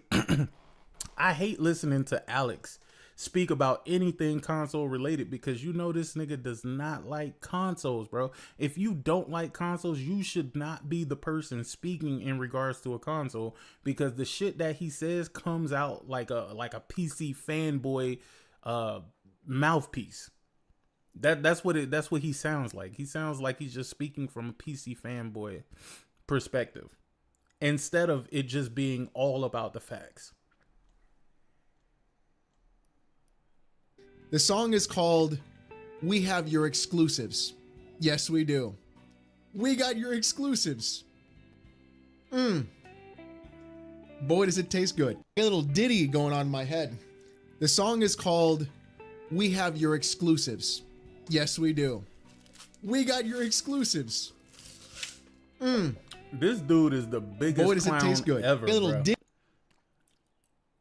He made this talking about having people's exclusives, but then when PlayStation talked about pulling exclusives from the PC platform, well, not when PlayStation talked, because PlayStation never said a single fucking thing about pulling exclusives of any kind. That has all been, I guess, the rumor mill, followed by Jason Schreier saying that he heard from XYZ Ditty going on in person. my head. We don't know if any of that shit is true, to be honest with you. We don't know if they're going to stop putting single player games. We don't know if any of this is true because PlayStation never said a single word about any of this. This has all been perpetuated by the internet. It started with a rumor and then it ended with Jason Schreier confirming, because Jason Schreier has, what can I say? He has the clout. He has the clout needed for people to believe what he said is true. Because usually when he says something, it's usually fucking true. I hate to say it, because the nigga low-key be like a weirdo to me, but at the end of the day, that nigga talked about Blue Point. PlayStation came out and announced that shit. A whole bunch of shit that's been going on, whether it's been Naughty Dog or any of these other companies, that nigga break the story and it turns out to be true. So hate it or love it, he got the clout. Let's see, what is this? PlayStation sees its games as a moat. When Steam entered the console market, the math changed. Does sharing a library shrink that edge? Xbox fans thought Steam on Xbox Magnus was a threat to Sony. Laugh out loud. It was never about you. It was Steam. I'm going to be honest with you. And I want y'all to hear me out real quick. I don't think PlayStation's pivot have anything to do with any of the things that's going on, whether it's the Steam machine or that Xbox Helix, Project Helix. I don't think it has anything to do with that. I think PlayStation just understands that they are losing that bargaining power that they once had. I think it's more about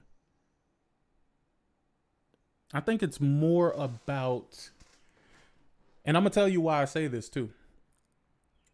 I say this because A, you could already put a PC in your living room if you want to, and by putting that PC in your living room, you could have that full screen experience through Steam Big Picture and all of this other shit that they have on PC, right?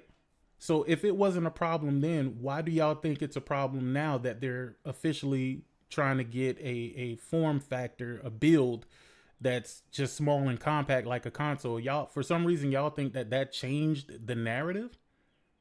Y'all think that that changed the narrative? That shit didn't fucking change the narrative at all. What they've been doing, though, is they've been diluting the brand, and they're losing. Because if you look and see what's happening, most of these publishers are moving towards PC as being the primary the primary system that they work on, right? We've seen it with Capcom. We see it with Square Enix. We've seen it with, you know, just a lot of these publishers coming out saying that the PC is their primary platform or whatnot.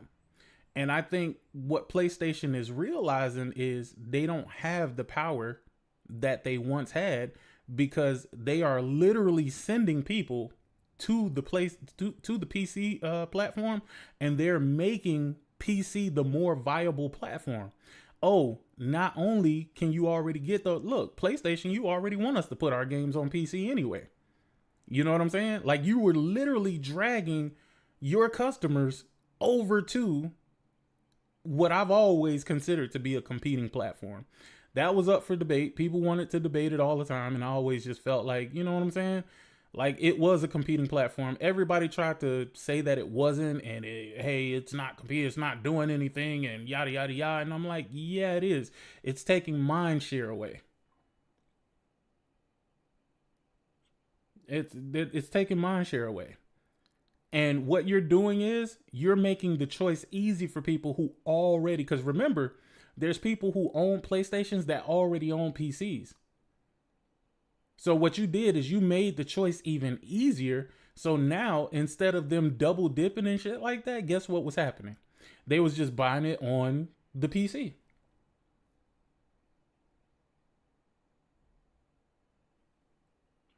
They was just buying it on the PC. So now you've given PC the edge even over you, and you helped them do that. Like, you helped them get the edge up on you by you taking your big fucking titles and putting them on that platform, which only made that platform look more desirable.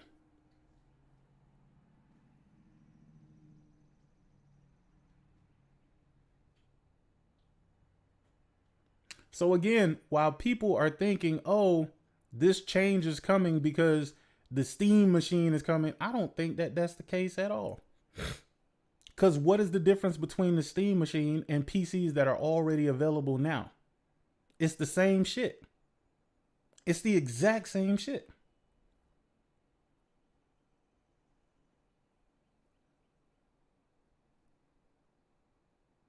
It never was, but they didn't listen. They didn't listen to people who actually gave a fuck about the console. They listened to people who primarily played on PC. The niggas who was ready to walk them off the cliff.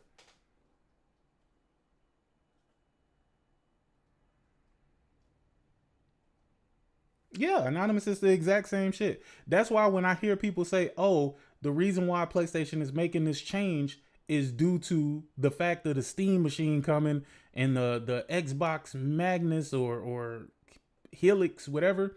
I'm like, nah, that ain't what it is. That ain't what it is at all. Again, I just feel like it's more about PlayStation losing its prestige than anything.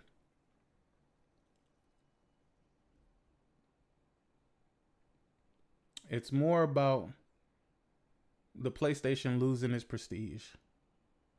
Not only is it losing its prestige, but I think they're losing their clout with these publishers and developers. And I think that's what's really making them do the turnaround. I think now they can all of a sudden see the value. Now they can all of a sudden see the value and not be in a fucking kumbaya, put my shit everywhere, because all you did with putting your big fucking exclusives on PC was ruin the name, sully the name of said exclusives. I mean, Last of Us went to PC and had a fucking, what, like a 60 or something like that? Something crazy on Metacritic. And a company that gives a fuck about Metacritic as much as PlayStation do, you had to see that that was a problem right then and there.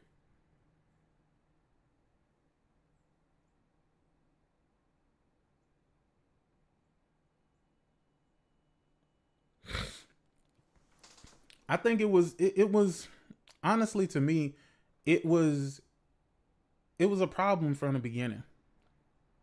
I think they made a mistake by doing it in the first place.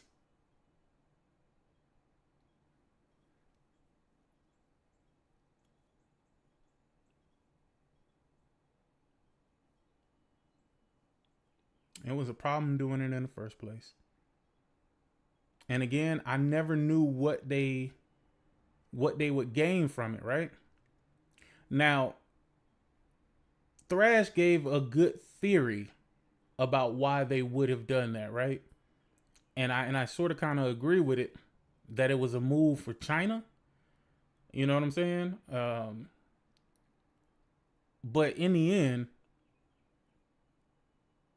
was that really worth it at the same time? Let's say that was the truth, right? Was that worth their time?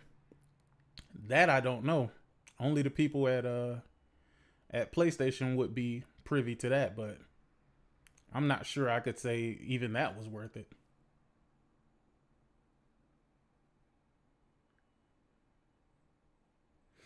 What up, Silver? They really did just follow Xbox. I mean, I don't think they followed Xbox per se, but the strategy definitely looks like it was similar. But again, I don't think we truly know why they really made the pivot that they did make. I don't think we truly know why they decided to move to PC. I don't think I could say with 100% certainty why that was. I mean, again, we have some good theories about why that would be, but I don't know if we truly know why that was.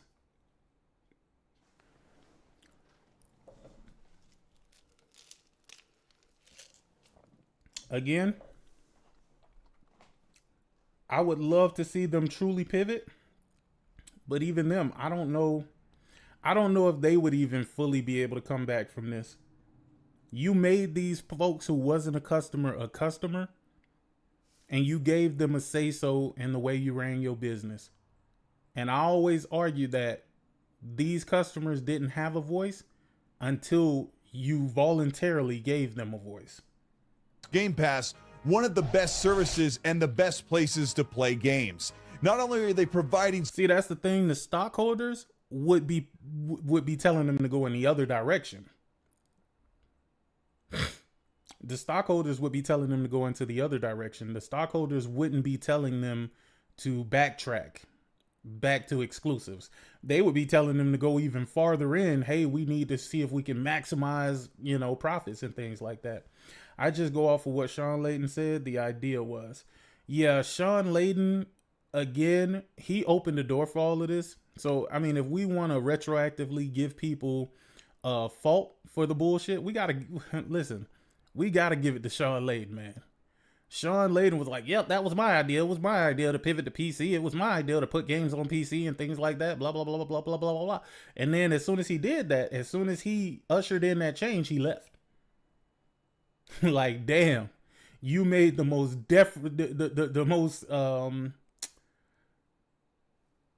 that's what I mean. The stockholders forced them to, gotcha. Yeah, but Sean Layden made the most detrimental decision for PlayStation and then got out of Dodge. He got out of Dodge. And I would love to ask Sean Layden, seriously, I would love to ask Sean Layden a question, right? And this question, I would love to ask him because I think it's unfair that every time, you know, he gets invited to like a podcast and shit like that, they always ask him about PlayStation. You know what I'm saying? Like, I feel like that's so disrespectful, bro. I don't know if y'all feel that way, but I've always felt that way about stuff like that. Like, bro, if you invite me somewhere, nigga, I would love for you to ask me about something that is not relevant to another company that I no longer work for. Like, it has to be tiring answering the same fucking 7 questions over and over and over again. Like, I don't know. Maybe he doesn't feel any way about that, and he does have legacy at PlayStation, so maybe he feels differently. But I feel like it's mad disrespectful that every time you invite me to a fucking podcast or some shit, the only thing we ever talking about is Sony. Like, the fuck? Like, what the hell, bro? You know, I've worked at a different company since I've left Sony. Do you want to ask me some questions about where I currently am and what I'm currently doing? I mean, god damn. Nah, I don't know. Do y'all feel the same way? Like imagine you being invited somewhere and they always asking you about your brother instead of you, nigga. Like, y'all wouldn't feel some type of way? Y'all wouldn't feel some type of way, bro? Like, I would feel some type of way, bro. Stop asking me about, I don't work there. I haven't worked there in years. I cannot even tell you about what's going on with the business at this point. Why do y'all keep asking me about this company? Ask me about Sean Layden, what Sean Layden's doing now. Ask me, Shuhei Yoshida, about what I'm doing now. Like, stop asking me about what the fuck I did when I worked at Sony, bruh. Crazy, man. There were some shareholders that questioned PC releases. PC dudes are too busy playing their old games. Sick, there's an interview with Layden on Gamers Theory, 2 days old. And I guarantee you, the biggest content on that interview is them asking him about some shit about PlayStation. Bet. I haven't even seen it. Don't even know that happened, but I can guarantee you that that's what it is. I mean, it's maybe cool the first, second, hell, maybe even the third year that you haven't worked at a place. But dog, Sean Layden ain't been there since what, like 2021, 22 or something like that. I would ask him, what would he do if he could fix the industry? He can't. There is no fixing the industry. The industry is in a fucked up position, and it's not going to really get any better, bro. It's just the nature of the business. It's not going to get any better.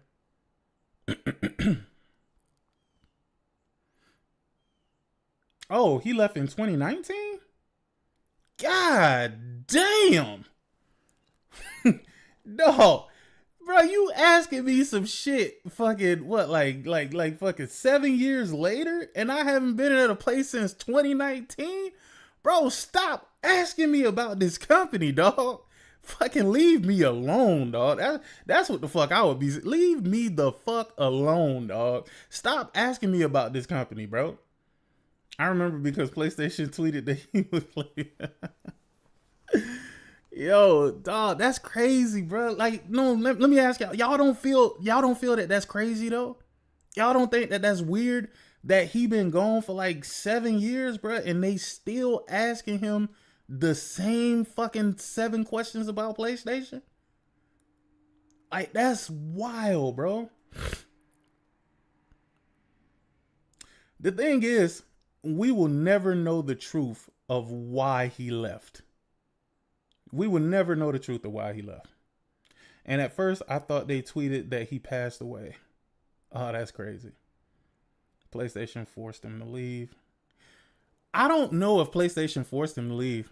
I think the people that got forced to leave, I don't think that, well, maybe he did because he left pretty quickly. But maybe he didn't get forced to leave. Maybe he chose to leave because he didn't agree with the way that they wanted to move. Again, I have to say, I don't know who's in charge there for real. Because at what point did you think putting your big single player titles on PC, at what point did you think that was going to have like a good, a good outcome for you? Like me personally, I always felt that outcome was going to be bad. I'm talking about with MLB The Show, with what happened with all of this shit that started going. I always thought that that shit was bad. I didn't think that it was going to be better. I feel like they should have saw that it was going to be more of conversion than addition. Because what they thought is we're just going to add to the people who already purchase our shit on PlayStation. They're now going to purchase our shit on PC as well. You know what I'm saying? And they wasn't thinking it was going to be the same set of people buying the fucking game. They thought that they were really going to be adding the PC crowd to their customer base. And then they found out that that was absolutely not fucking happening.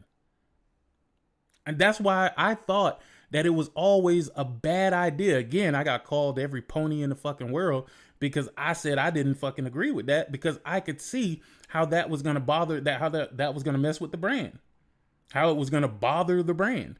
Like, I knew that that was going to be problematic. And then they took it a step further. This is why I say, I don't know who the fuck is running PlayStation, but it's almost like everybody there was trying to sabotage PlayStation, bruh. How do you, like, look. You supposed to advertise the PC ports as complimentary, right? You're not supposed to advertise the PC ports as, yo, this shit is way better than the shit. This is the best version of the game. Yo, PlayStation was thrown the fuck off, bro. I'm like, dog, you're telling niggas who bought your fucking platform that you're giving the best version of this game to the fucking PC crowd. And everybody was like, yeah, but that's how they're advertising it. That's how they're selling it to these folks. And I'm like, yeah, but you don't have to do that to the detriment of the console, bro. Like, you don't have to do that to the detriment of the console. You don't have to make your console look fucking bad to advertise the shit to the PC. That's why I'm like, dog, this is crazy fucking work to me, dog. I'm like, this has got to be the stupidest shit ever, dog. I remember I came on stream and I was telling y'all about that shit. I'm like, dog, this don't make no sense. It doesn't make any sense how they're making their console version of the game look inferior to the PC version of the game. I'm like, what are you doing? Like, what are you doing? Host Ryan and Layden made those decisions. Let the Asians run their companies, yo. Man, listen, I don't know what Sean Layden's thought process was on this, but he had to see in the future that this would be problematic for PlayStation. He had to. And I remember him saying something to the extent of, maybe y'all remember or maybe not, but I do remember him saying something to the extent of, you know, gaming isn't about the device that you use or something like that. He was like, what did he say? He was like, you shouldn't need a different version of a device to play the same game on a different device. Something like that. Sean Layden was to dangle the carrot in their face. Attract them to the PlayStation with all the title. No. Let me tell you, Jay Barry. I'm finna tell you right now. Bruh. If that was his thought process, I could have been in Sean Layden's role at that particular time, because I said the moment because I remember hearing that before. I said the moment that they said that, they had lost the fucking plot, because you're not gonna say, hey, I'm gonna put these games on PC, and then when you put the games on PC, you tell them that this is the best version of said fucking game, and then those people are gonna be like, oh shit, this is the best version of the game? Well shit, let me go out and buy a PlayStation now. Let me go get a PlayStation now. Now that we've come this far, let me go get a PlayStation now. Nobody was ever gonna fucking do that, bro. I said, and I've screamed that shit on this podcast many a time. I said, those people will simply wait. They weren't getting the games before. It's not going to make a difference now. They're not going to sell more hardware than they were previously. They're going to sell less. I said that shit. That was the worst fucking strategy I have ever seen in my fucking life. I don't know how he thought that would work, but I totally disagreed with it from the beginning, because I'm like, that's not how PC players work. Now, keep in mind, you're talking to somebody who has had a PC this entire time throughout all of these generations, throughout every last one of them. I owned a PC and I told them straight up, that is not how that's going to work. You tried to treat PC gamers like they were console gamers. And them niggas got the last laugh. Someone finally caught on and stopped making the PC version superior. I remember Digital Foundry crying about Spider-Man 2 and The Last of Us 2, that the PC versions were on par with PlayStation, not significantly better. Yeah. It was too late, though. It was too late, bro. The second you let them kill that, and again, I don't believe Metacritic scores count, or they should count to that degree when thinking of purchasing, but listen, the community has spoken and they only care about what motherfuckers tell them to play. Listen, you see how it is with like Resident Evil, right? You see how there's been plenty of games that took advantage of the PlayStation 5 Pro, but the second Digital Foundry said this shit with spectral resolution to the all of a sudden, the entire timeline is filled with people like, you just went and bought my Pro. Just went and bought my Pro. Bro, Digital Foundry has some godly fucking power over these niggas, man. And I don't know if that's a good thing or a bad thing. Honestly, I just feel like that they have the ability to sway individuals in a way that they really shouldn't have the ability to sway these folks. I'm just, it's crazy, dog. And it just shows me how much gamers don't really think for themselves. That's just really what it reinforces to me. It reinforces that these gamers do not think for themselves. I hate it when they put their games on PC. Can I ask you a question? Why a company like Square Enix and others always make games on PlayStation, but they can never get the frame rate right, etc.? I'm not sure what you mean by that. I'm not sure what you mean by get the frame rate right. Because honestly, most of the games I've played on PlayStation have solid frame rates. And I refuse.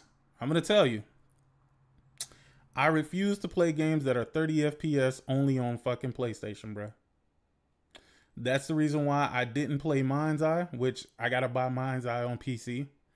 I'm gonna buy Mind's Eye on PC because I still want to play it, but there's no fucking way I was gonna play that shit at 30 FPS, bro. You got me all the way fucked up. All the way fucked up. Nope. Again, I'm gonna tell you something that's even crazier, right? And again, this is only a tinfoil hat thought. I started saying it last podcast, but I kind of went away from it. I low key feel like PlayStation has ownership or either owns Capcom, and motherfuckers just don't know yet. Again, I haven't researched anything. I haven't looked at anything. I haven't gone through financials. I haven't gone through to see if any acquisitions happened behind the scenes or anything like that. But Capcom's relationship with PlayStation is different. While they say that PC is their primary platform, if you notice, nigga, if you notice, bro, they take special care of the PlayStation platform. They're not like these other developers that go PC and then leave PlayStation out in the cold, don't use none of the features or nothing like that. Nope. Capcom fully utilizes the PlayStation system and makes sure that it has a great presentation, and they do it all the time.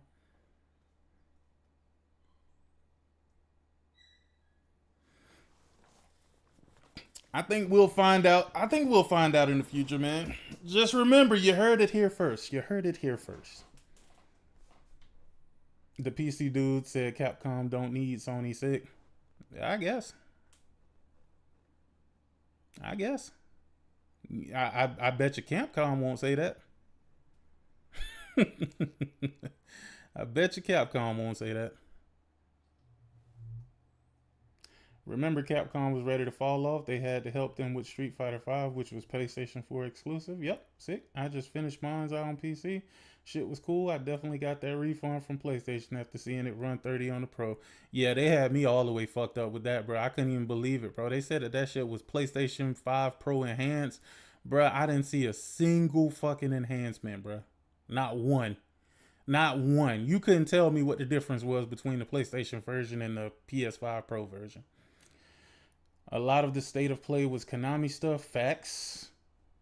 Listen, that's the thing, bro. PlayStation helped a lot of these developers out, bro. They put them in great positions, and then some walk away and totally forget who fucking helped them, and others remember. And I think Capcom just either remember, or PlayStation, when we heard those rumors about them acquiring a big Japanese company, nigga, they probably did that shit behind the scenes, bro, and niggas just don't know yet. As well as Monster Hunter, Okami, and God Hand. The only exception was Monster Hunter Wilds. A lot of the state of play was Konami stuff. Resident, Onimusha, Devil May Cry, all birthed on PlayStation. Yep.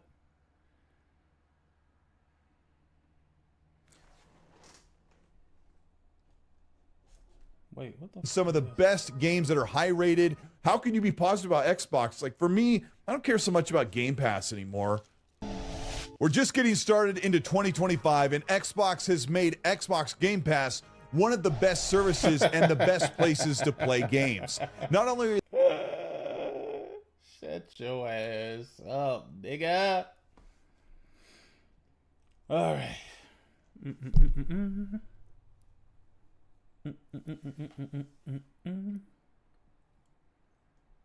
Because she said about multi-plats and exclusive. She said, I need to look at the data, I need to learn and all that kind of thing. I need to figure out why we made these decisions. I figured that's basically going to be the same answer for Game Pass. You know, she's going to like decide whether Game Pass is the right play after she's looked at the data and analyzed the sentiment and what are the pros and cons of Game Pass. Because Xbox has got a multiple headwinds right now, you know, both internally and externally. Internally from decisions they've made which have disrupted their own business model. Externally from, you know, user demographics and tariffs and whatever else have you, you know. But I think in the near term, they need to deliver something. They need to have a sort of, I don't know, like a roadmap maybe.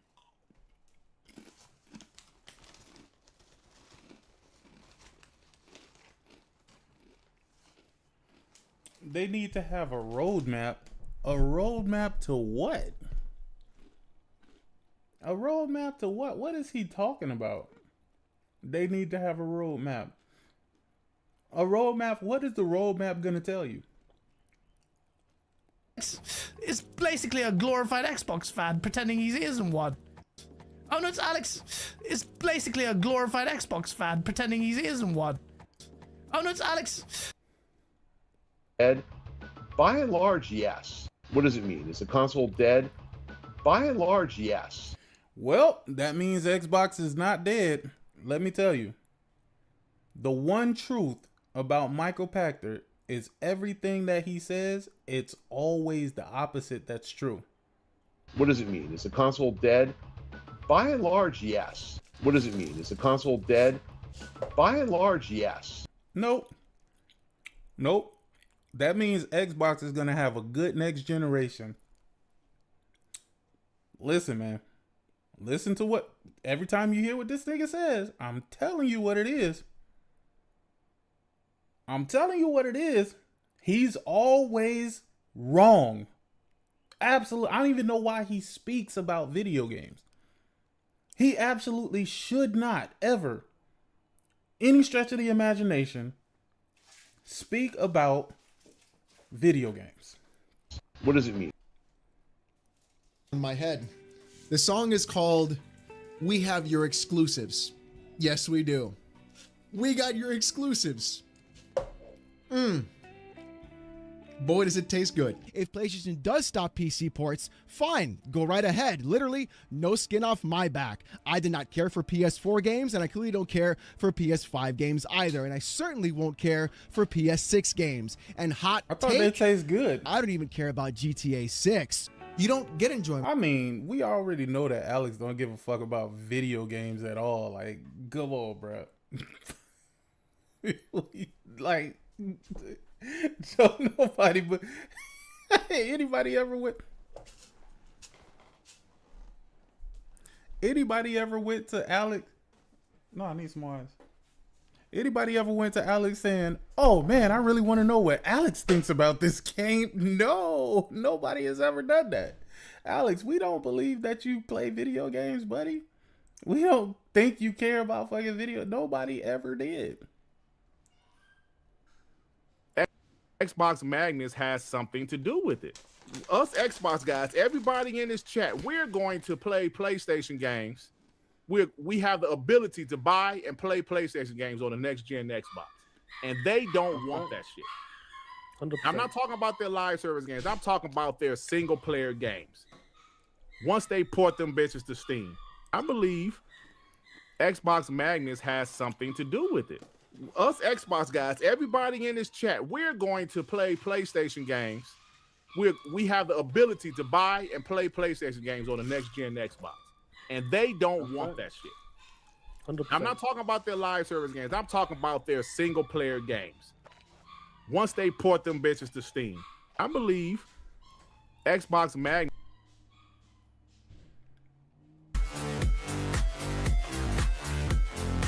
Bro. Yo, stop. Yeah. What the fuck?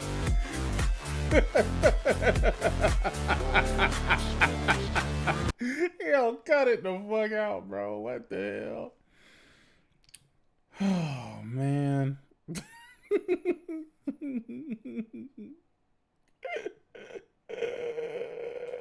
That's funny. Oh, boy.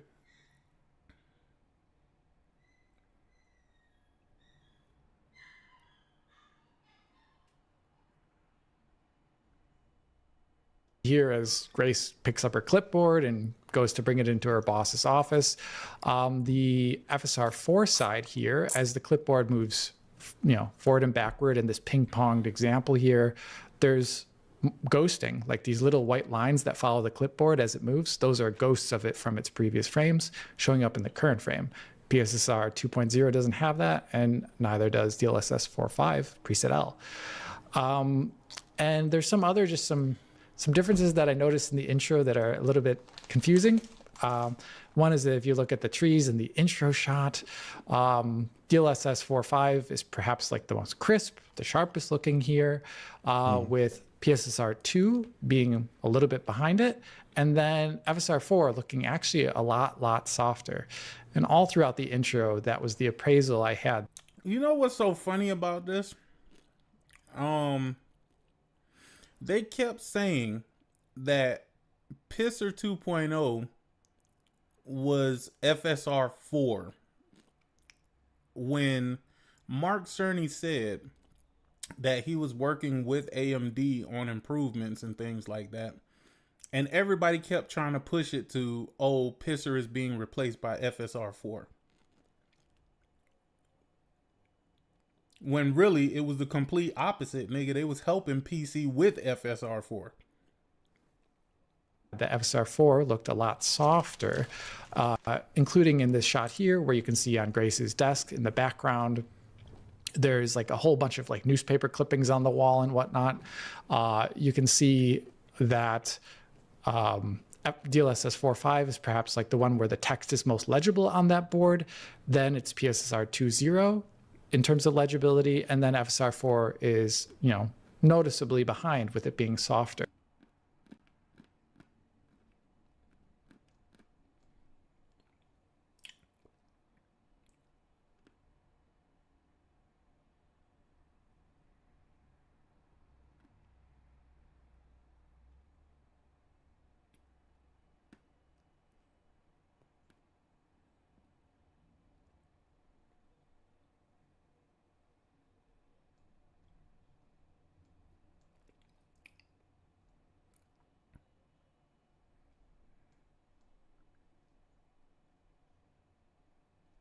is like live service games are coming to PC, but I think the sense I'm getting is that they're backing away from putting their exclusive console stuff, like traditional single player stuff, on PC. Really? You think they can close that door? Is it they could start to say, okay, never mind. I do. Ghost of Tsushima 3 is only going to be on PlayStation. I do. Wow. I do. PlayStation has its own problems that we could get into in a whole nother episode. Maybe It's just we I will. don't like the idea of what Xbox is. I feel like has just been completely like we could all give 20 different definitions, and that marketing campaign, "This is an Xbox," really defines what their biggest problem is that nobody knows what an Xbox is. Right. I'm just sort of observing a strategic similarity in the way that PlayStation is now releasing The Last of Us 2. These big PlayStation exclusives are being put on PC, and in seeing the grumbling among PlayStation fans kind of saying, yeah, I think that's going to stop.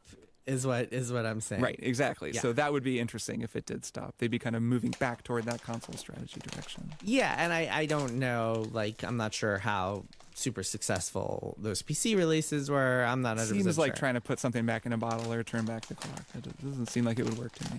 Oh, stopping doing that? Well, it's Yeah. like they never did it day and day, so the PC releases were always just kind of late to the party, and I don't think that successful in the first place. So, I don't know. It doesn't seem like it's going to be that big. You mean like sales wise successful or yeah, like how commercially successful how? successfully. Yeah, I mean that's the big question. But Nigga, what's the difference between sales successful and commercial successful? Nigga, it's only commercially successful if it's sold well. I mean, I think for them.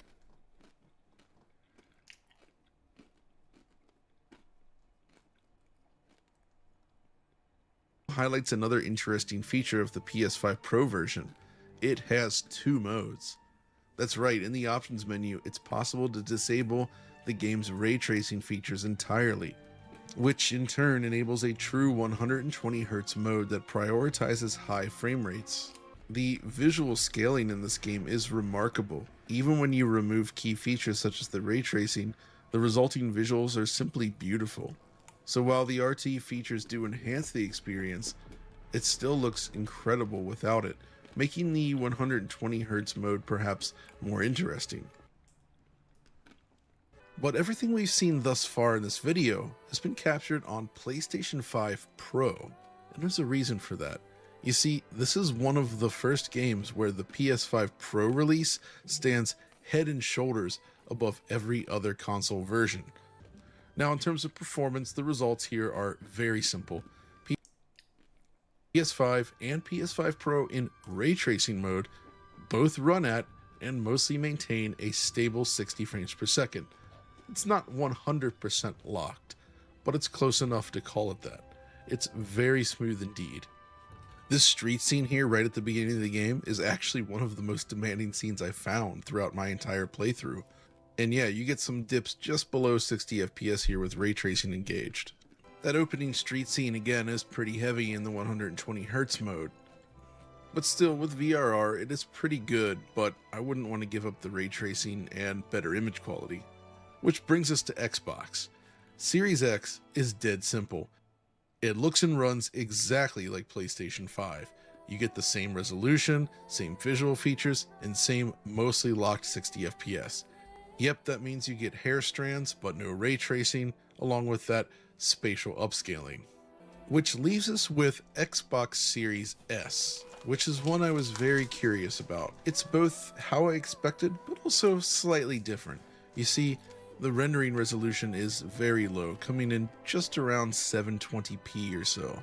Though the inventory item shortcut counts at 576p. And spoiler alert, it's worse than Switch 2. What? What? Wow. Well, you knew that the Series S was a piece of shit, though.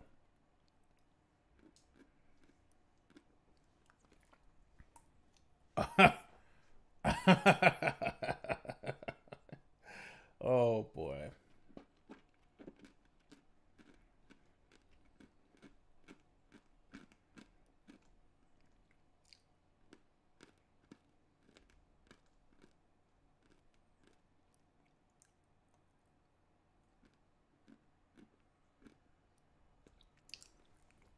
Yo, this nigga Jamie, boy, he be going at it, boy.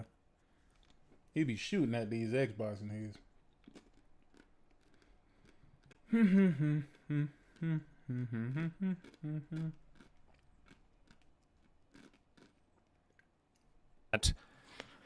The stuff I've always heard about Sarah over many years doesn't align with all the stories I'm starting to hear now. I'm getting a light whiff of a little bit of Mean Girls, let's just push them out into the bus. A little bit of scapegoating. That's just the sense I'm getting with Sarah, and I don't like it because everything I had heard about her is very much contrary to the stories that are starting to come out now. I'm just saying that the stuff I've always heard about Sarah over many years doesn't... Of course they threw Sarah under the bus.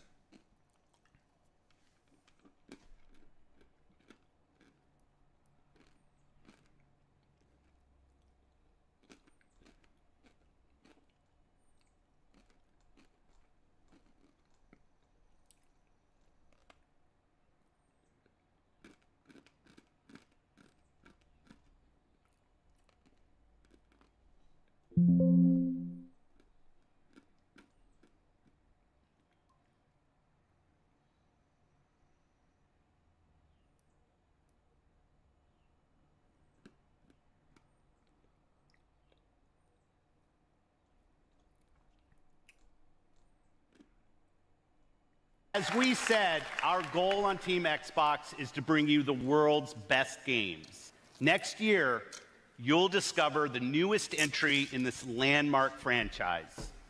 On console, for the very first time, only on Xbox.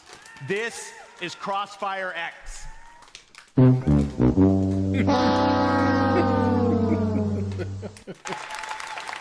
As we said, our goal on Team Xbox... You know, Crossfire X wasn't as bad as motherfuckers made it out to be, though. I'm gonna be honest with you, bro. It wasn't as bad as they made it seem. Opinion on Asher replies to Xbox exclusives. I think, and also we got Crusader with the 2, while she even commented on the exclusive post. Yeah, so I really genuinely think people shouldn't read too much into that. I think her saying "we hear you" is not necessarily like we hear you and we're gonna get rid of being multi-platform. I think that strategy is well and truly locked in, and I don't think you'll see a big shift away from being a multi-platform company.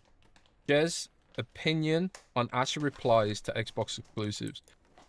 I think, and also we got Crusader with the 2, while she even commented on the exclusive post. Yeah, so I really genuinely think people shouldn't read too much into that. I think her saying "we hear you" is not necessarily like we hear you.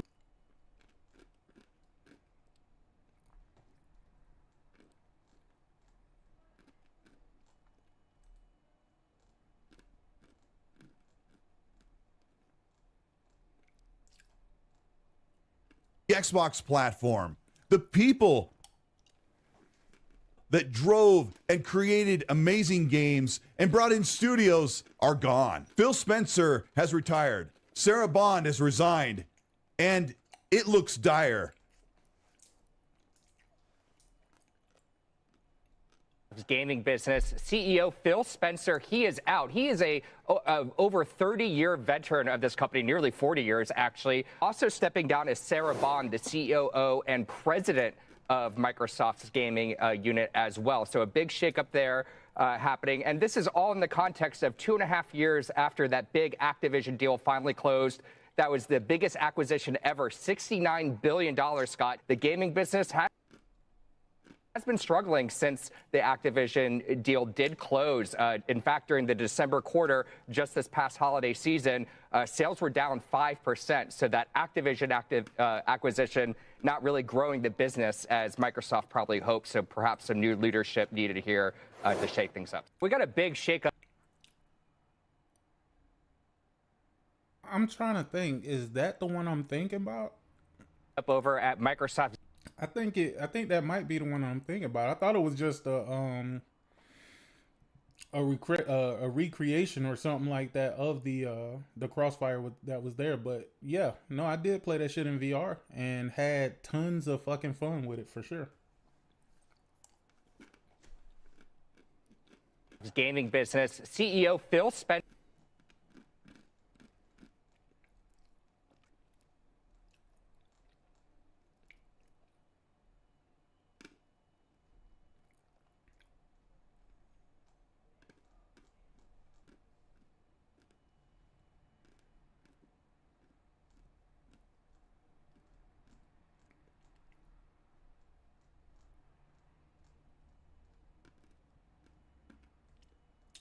R.I.P. to Blue Point.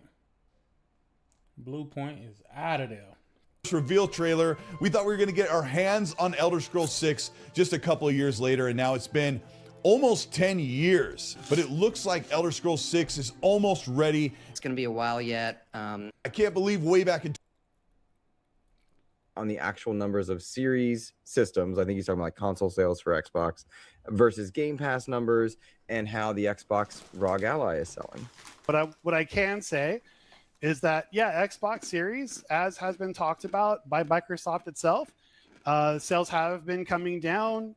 You see that in the hardware numbers they've reported in terms of their spending numbers, but it's not as much of a priority. And you know what? The results reflect that. When it comes to the ROG Xbox Ally, it had a nice month one, has come back down quite significantly since then. Yeah. I wondered if the ROG Ally would put a dent in the Steam Deck. So, you know. Nope. The ROG Allies are, oh, man. I'm curious if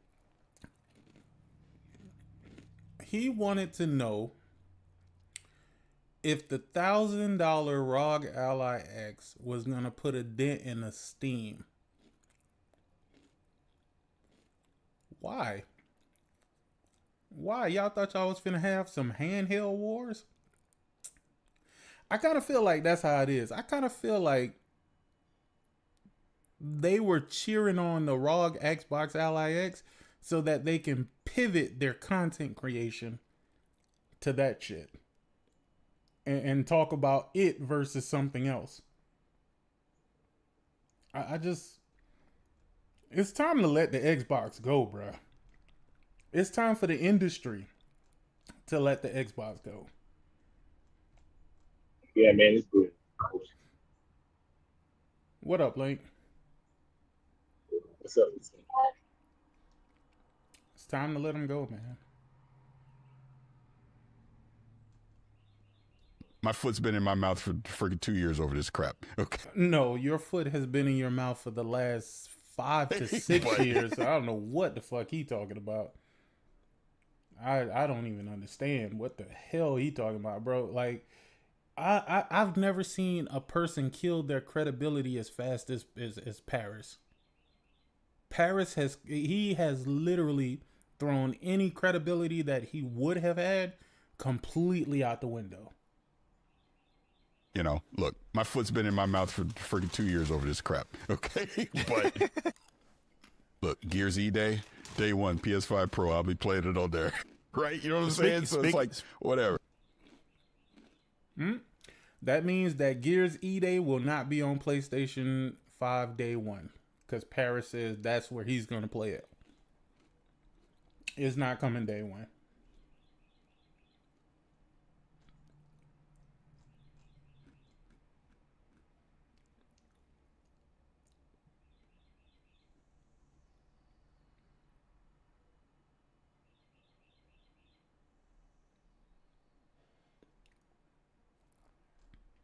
Oh, shit.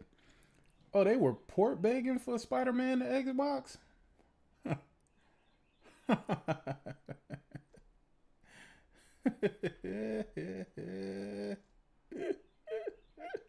Yo, that's crazy. Oh, the doc is back in the building. Let's see what the doc has to say. Going third-party rumor. Xbox exclusive going to the PlayStation rumor. Rumor. You know what a rumor is? A rumor is a man's excuse to gossip. Do you know why? If you're a man chasing clout, that's a feminine trait. But to my fellow Xbox brothers and sisters, listen to me. Wait, Doc. Hold on, Doc. Did you just say a man chasing clout is a feminine trait? Blood, your whole channel is based off you chasing fucking clout. So are you saying that you are feminine, my dude? Like what we talking about here, bro? What? Hey, Doc, don't do this. Don't do this to yourself, bro. Why would you listen or utterly pay attention to anything anybody on the PlayStation side even says? Because they will grab whatever headline, whatever rumor, and then they'll grab it and stretch it 1,000%, even though they've been wrong this entire generation. So explain this. What? Yo, wait. Hold on, bro. Let me put my chips up. God damn, dog. Damn, dog.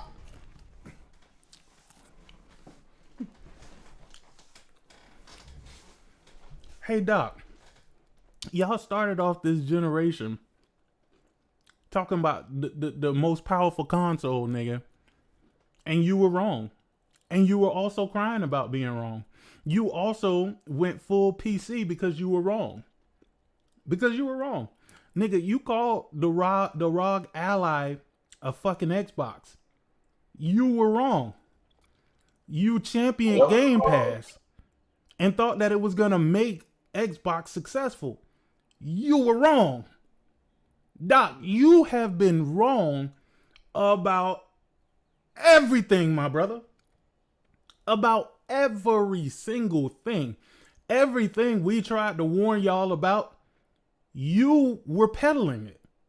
You were peddling complete bullshit. And you were wrong. It's to me, genius. If their goal is to grow their subscription-based service, how would putting games on the competitive platform without being able to put their subscription service on that competitive platform increase their subscription base? Blood, the point is Xbox Game Pass is not growing. They need more revenue. That's the reason why they're putting games on PlayStation. They tried growing it. They put Starfield in it. They put what's the Outer Worlds in it. They put all of their fucking titles inside of that fucking service, and it was not growing.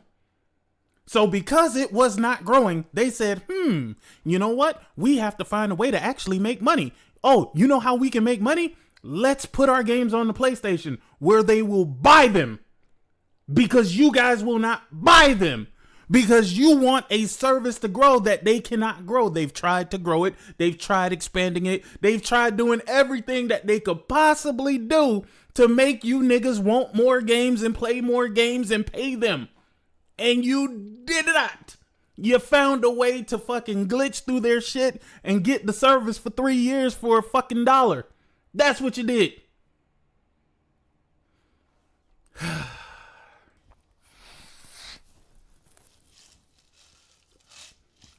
What is it? They care about sales now?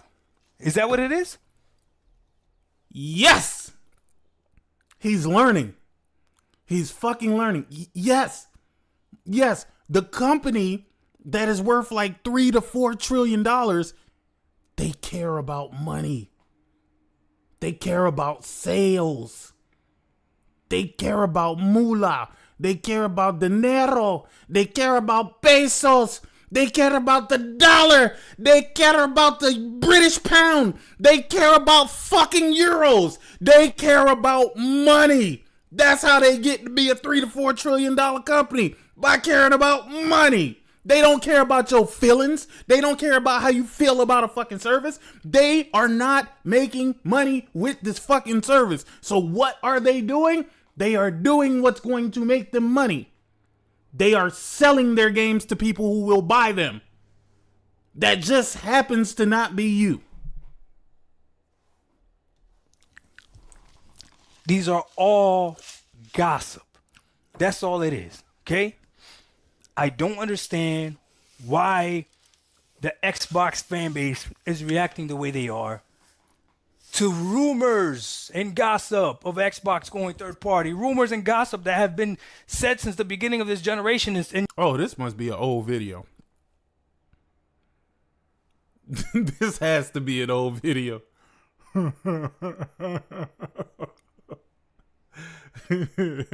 This must have been pre 4 and nothing more. Just 4 games and nothing more.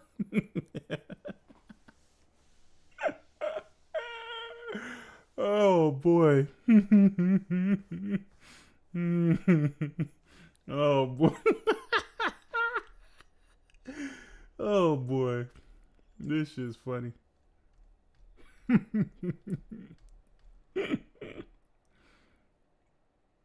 Oh boy. Oh man. I think I said it in our chat as soon as this was posted. I was like, that's going to be one expensive box if it actually targets 2027. And now it just seems like it would only be more expensive in 2027. I think the launch date for this machine, if it already targets a higher end price, is mainly about like which type of niche audience it is going to try and capture, because it is no longer mass market at this point, in my opinion. Who are they convincing? You know, who are they trying to convince? It seems like Valve's going for the we are cheaper than your pre-built. I don't know if Xbox are going for that. I mean, maybe they are. Yeah. Alex, man, they lost Tim Dog. Like, I don't know how you come back. Yeah, Tim. Like, it's tough. Yeah, how do you get back to that? Oh my goodness. I think I said it in our chat as soon as this.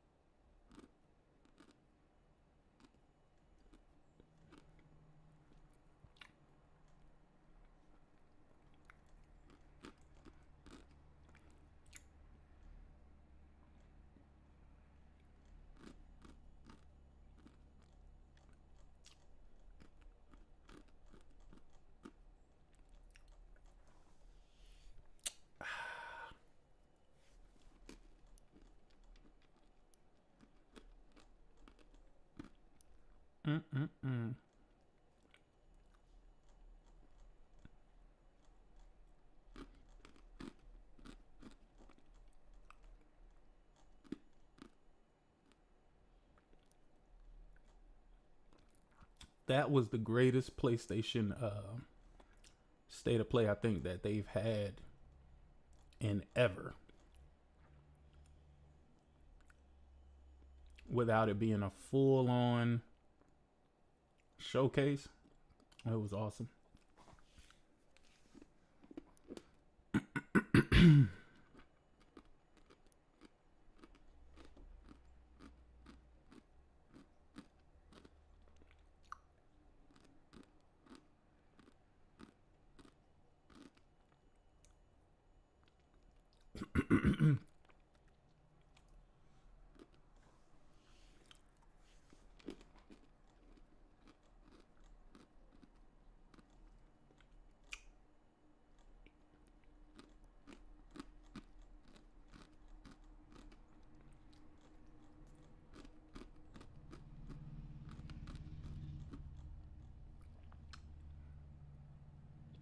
For all of it to going so wrong. What is this?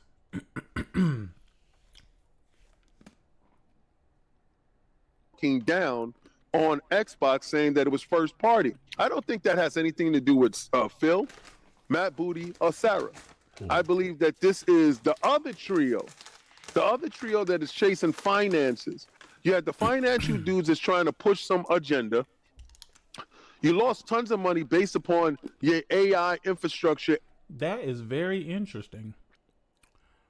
The financing people are trying to push their own agenda. Could that agenda possibly be them making money? Could that possibly be the agenda? I don't know. It just seems like, all right, you work in the financial sector of a company that you'd be worried about the finances. And your goals going towards AI. But instead of addressing the issues for where you're lacking, you point the finger at that guy. If more people are not buying those titles, those third-party titles on your platform, then the loss in revenue is going to be severe. So actually being a third-party publisher, which they are, if you can look at that lineup and you can tell me that any of those titles were compelling, then I'm looking at you and telling you you're lying. Wait, so all of a sudden Xbox's games are not compelling? Boy, what twisted timeline is this? What? Wait.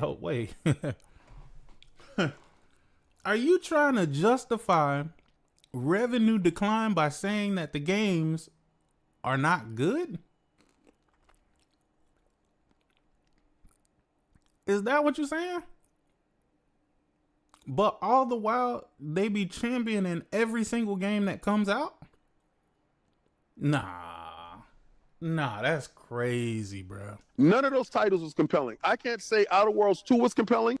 I can't say Keeper was compelling. I can't say Call of Duty Black Ops 7 was compelling. Nigga, so what the fuck can they do? What can they, bro? Yo, what? Nigga, if none of those games are compelling, bro, what games can they put out that's gonna be compelling?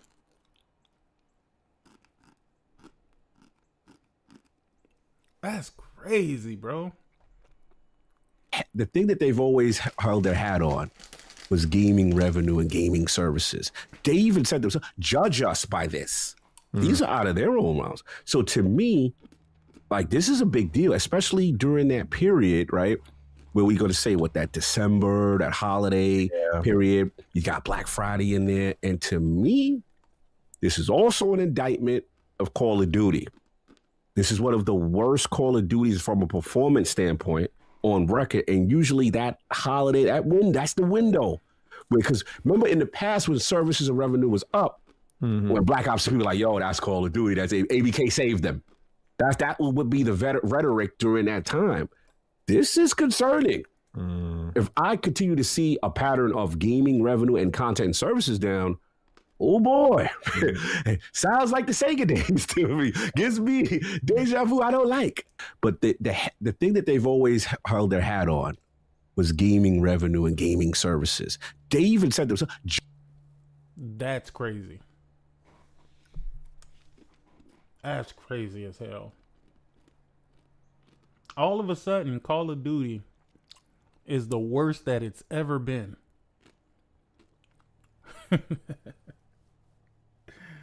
Oh boy.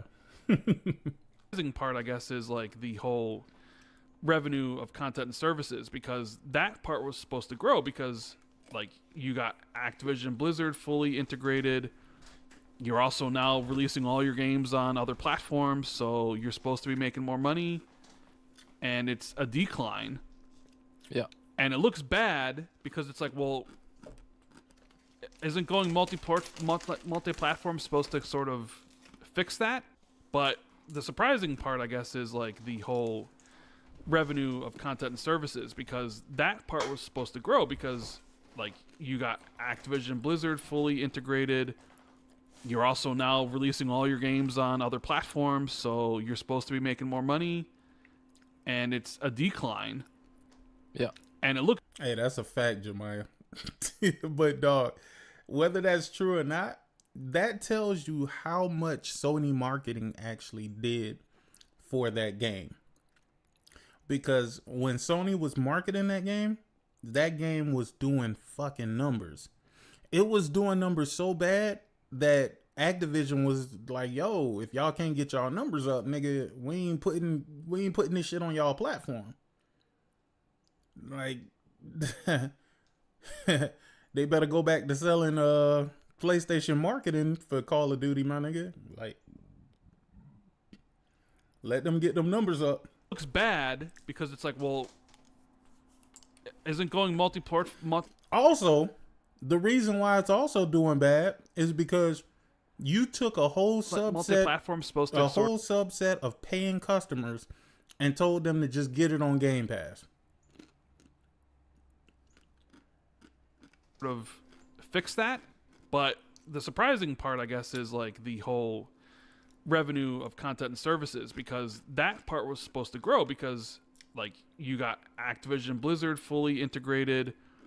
You're also now releasing all your games on other platforms, so you're supposed to be making more money, and it's a decline. Yeah. And it looks bad because it's like, well, isn't going multi-platform supposed to sort of fix that? But the surprising part,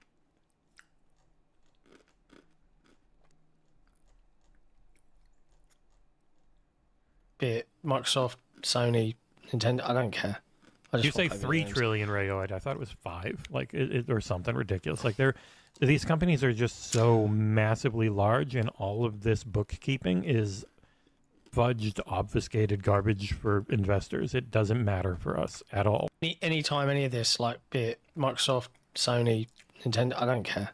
Did you say 3 trillion, Rayo? I thought it was 5, like or something ridiculous. Like these companies are just so massively large, and all of this bookkeeping is fudged, obfuscated garbage for investors. It doesn't matter for us at all.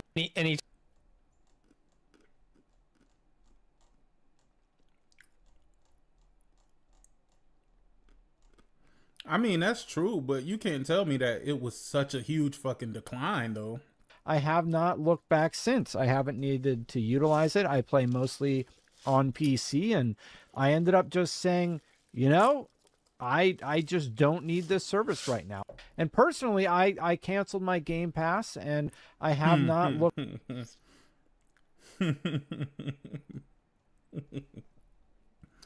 Personally, I have canceled my Game Pass, but I will tell you how good Game Pass is all the time, if I can say it. Like, I just want you guys to know that I think that Game Pass is amazing, but I don't usually play anything unless I'm playing it on PC.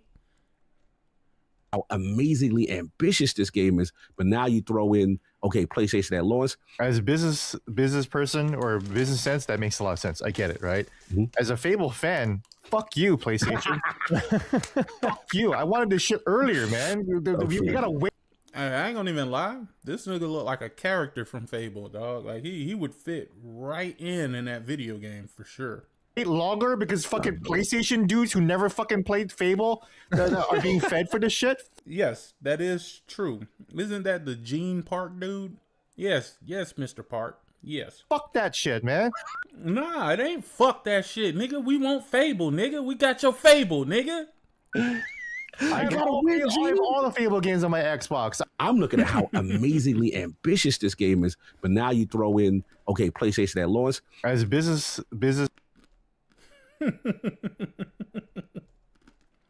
I'm not gonna lie, man.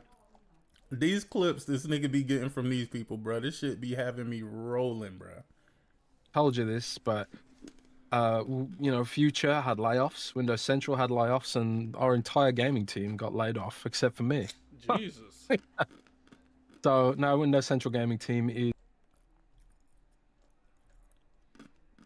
Fable to be cross-platform at launch, but what I thought was odd is that Forza acknowledged that the PS5 version was coming. But for anybody who's, with a PS5 version, holding out for a PS5 version, I feel like there's almost this thing where it's like, well, if I hold out for PS5 version, it's probably going to be the best version. It's going to be polished. It's going to have maybe extra features. It's weird. It's a weird feeling to watch an Xbox developer showcase, because just a few years ago, there was, you'd see that logo. It's like only on Xbox, and, play it day one. And it was really emphasizing that you needed to be in one particular spot to experience these games. And now it's kind of like, yeah, wherever you are, just enjoy them when they come out. If you are a PlayStation gamer, you're getting a double dose of Playground this fall, because there'll be both Forza Horizon 6 and Fable will launch in the fall for PS5. So that's you got a lot to look forward to if you're on PlayStation. And I mean, if you're a PS5 Pro owner, you are conceivably getting the best console version of these games. True. Maybe. I mean, it's, remains to be seen, but that's the most powerful thing out there on the console side.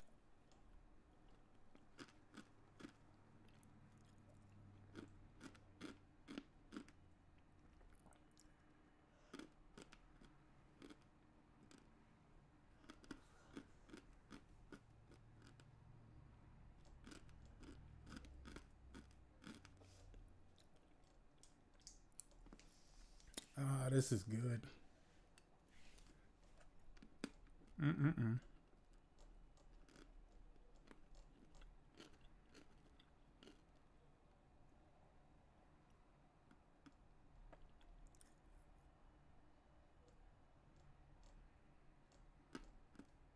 Xbox and PC on the 19th of May. If you're a Forza fan on PlayStation, we'll be welcoming you to Japan later this year when our PlayStation version is ready. We'll be launching on Xbox and PC on the 19th of May. If you're a Forza fan on PlayStation, we'll be welcoming you to Japan. Nigga, how you gonna welcome PlayStation to Japan?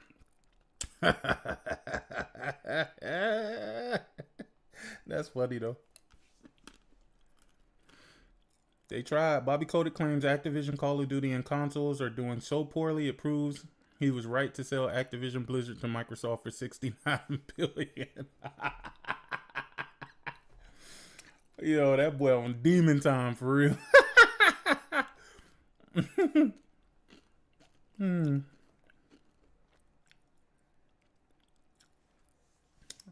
Wow.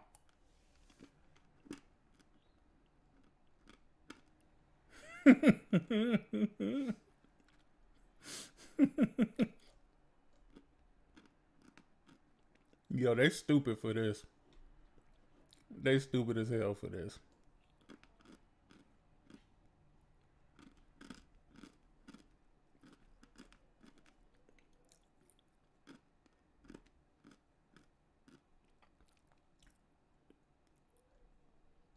Okay, I don't know what the fuck 1348 ex voto is.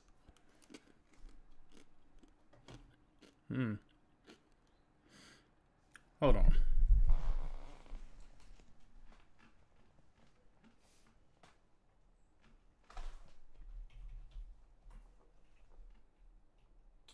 Ex voto 1348. What the fuck is this? Whatever it is, it was canceled for Xbox.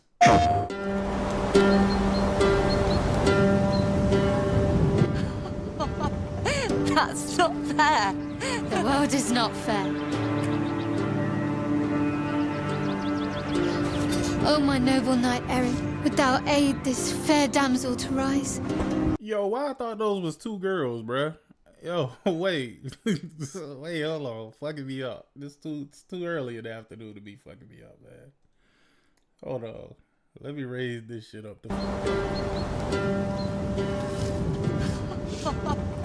That's not fair.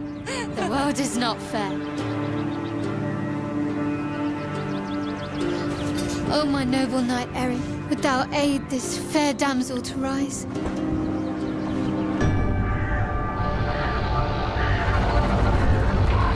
Bianca, where have they taken you?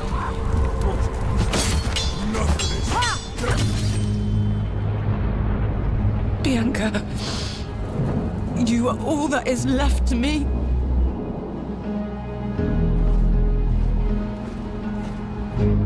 So, you're the young knight who's brought chaos to this camp. I seek word of a young postulant. She was kidnapped from my town by your men. You murder. You kidnap.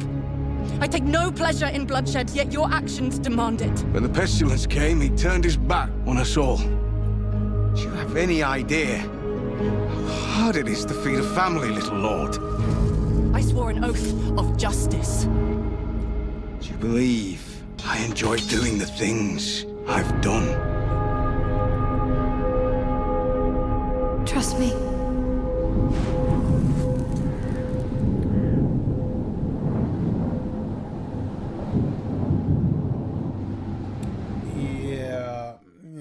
I think that's I think this is a skip for me. Skip. It's a skip for me, bro. I don't know. I gotta find Mama. Let's go, baby. It's not safe out there, Hazel. Come on, there. Hazel. That's a wild animal. But we you are gonna have to deal with all manners of critters, darling. And try not to get AIDS. Okay, yeah. what crazy thing is about to happen now?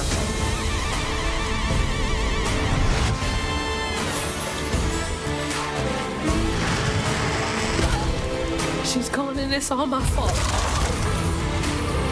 Hazel, please, it isn't safe. That's a cop for me. I said since after midnight, I said whenever that shit come to PlayStation, I'm gonna go ahead and buy that. It's coming, man. It's coming, man. Might as well go ahead and pre-order that. Might as well go ahead and pre-order that junk. The straightest way to your mama is through there. Hugging Molly? Give me my mama back. Give me my mammy back. Come to the stage, my dear. Time for you to pay up. Your mother and I will be waiting for you.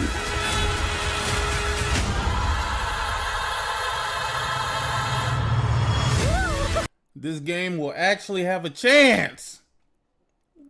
God damn it. Now go ahead and bring Clock Tower over, or Clockwork, or whatever that shit called.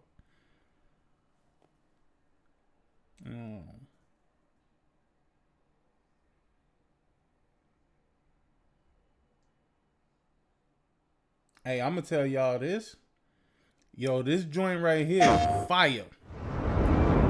If you haven't played that demo, this joint right here is fire, boy. I cannot wait. I can't wait to dive into this.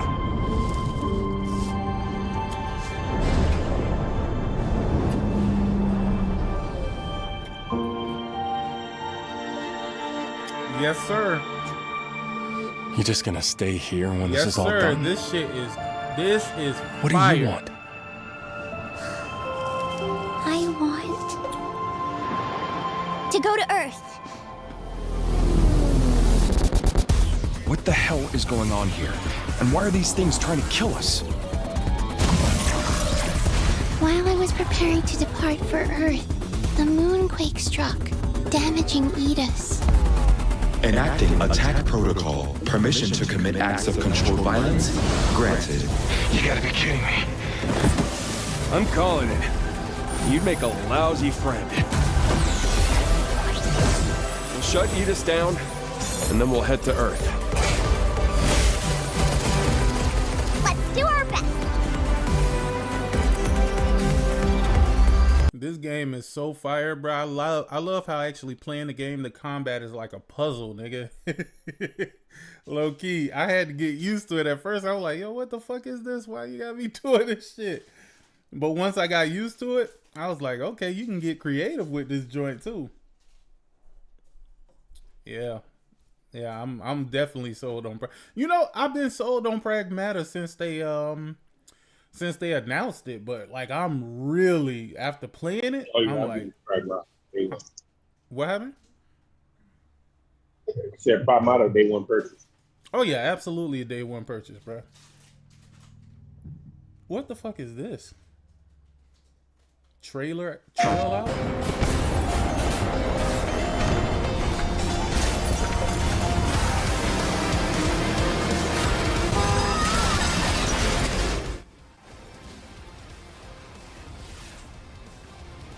Nigga, what?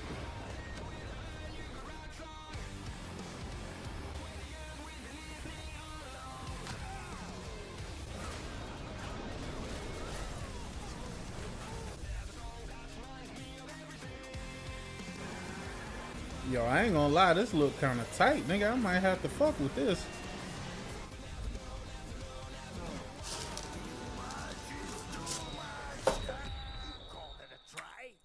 Watch me, kiddo.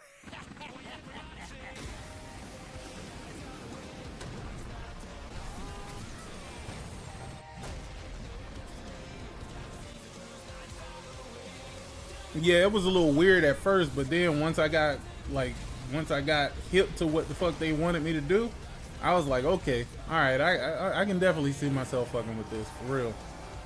I love that final boss too.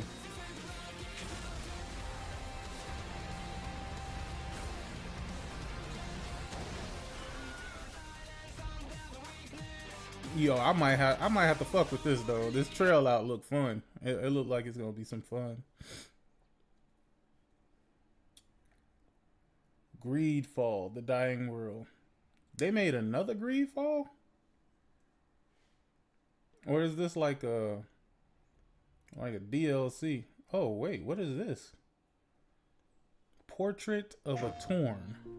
Dear Mother, I know this letter will take you by surprise. Please understand, it has not been easy to find the words. You, in your desire to control everything, never understood, or perhaps never wished to understand, the heart of a young woman in love. In September, the man whose name you never wanted to know fell ill. Overnight, I found myself alone, with no means to survive. That is why, Mother, Oh, I might have to fuck with beg this. for your forgiveness and ask you to let me I return love home, these creepy ass puzzle games. where at least I will have a roof over my head. I have a very good reason for seeking your forgiveness. If you accept me, you will understand.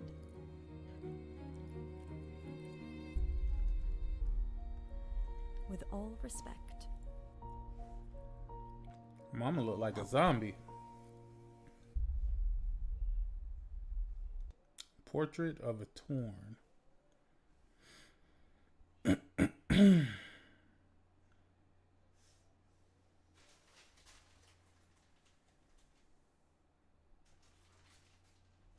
Hotel Barcelona. The hell is this? Yo, that's why sometimes I just come to PlayStation page and check out the new games that's coming out, because a lot of this shit you don't even hear about.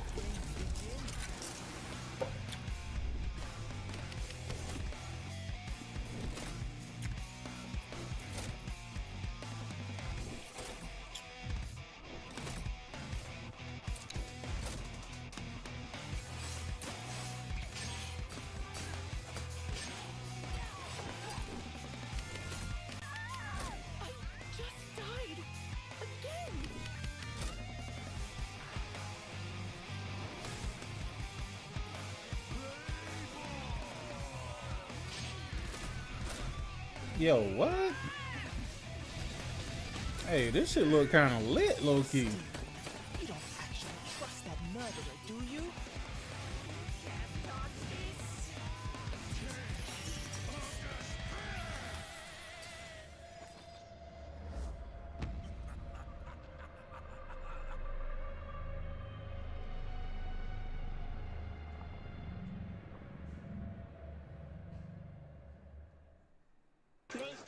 PlayStation. PlayStation.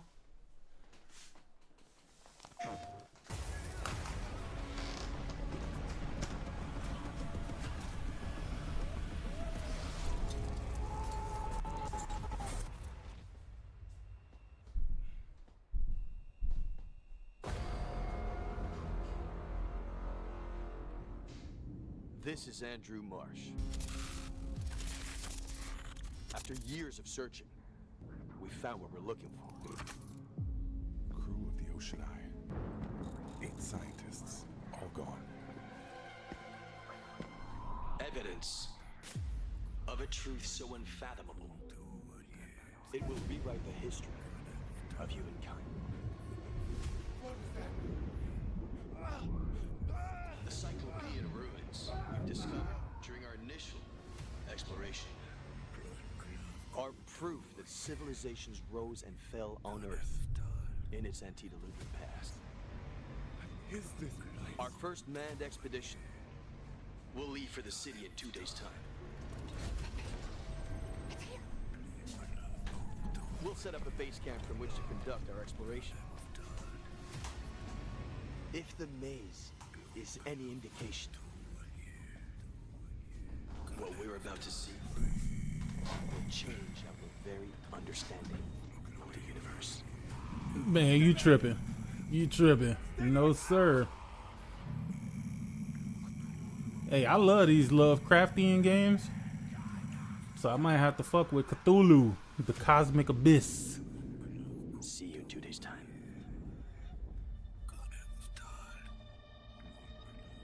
Yo, I already know that Crimson Desert gonna have a lot of people fucked up for a very long time. I ain't gonna lie, man. I might have to use the I got a backlog on this one. I might have to use I got a backlog on this one.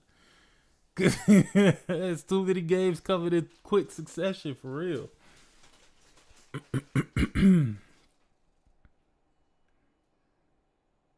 Oh, they finally launched this? The Scott Pilgrim EX? Come on, dog. I definitely gotta pay it. I definitely gotta play this.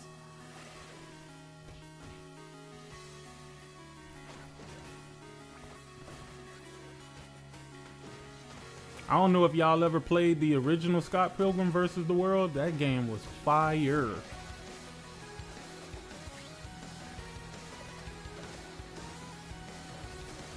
I'm definitely gonna play this joint. I think what I'm gonna do now, this week, probably starting today, I think I'm gonna knock out Resident Evil. I'm gonna knock that joint out. Woof, I have a lot to get to. Yeah, I beat Resident Evil.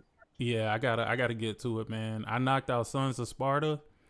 And that joint was fired. I played Marathon, probably won't touch that shit again, but who knows? I might wake up one day and be like, yo, bought Marathon.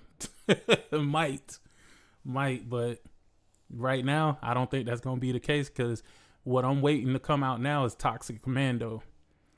That's the next game, like, I'm really looking forward to, is the Toxic Commando. I'm definitely going to load up the Ghost of Yote Legends. I definitely got to play that joint. So I'm going to probably be on that for a little minute. Man, it's so many games. Like I said, I to be honest with you, I don't know how you could have any, I don't care what platform you got. I don't know how you could have any one of these platforms and be like, there's nothing to play, bro. There is something to play for everybody in every universe, bro. In every fucking universe. Like right now, we are in a special time in gaming, bro, because it is officially a great time to be fucking gaming. Yo, I can't wait for 007 too, J Shell. That's another one that I'm really hyped for. Fucking 007. I don't even know when that shit come out. Hold on. 007 First Light. Let's see. When does it launch? Have we got an actual date?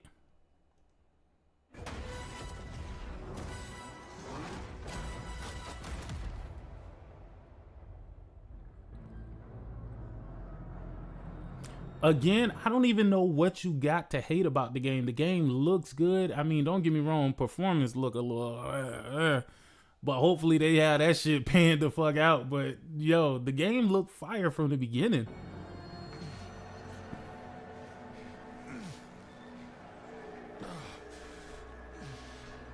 This is fast.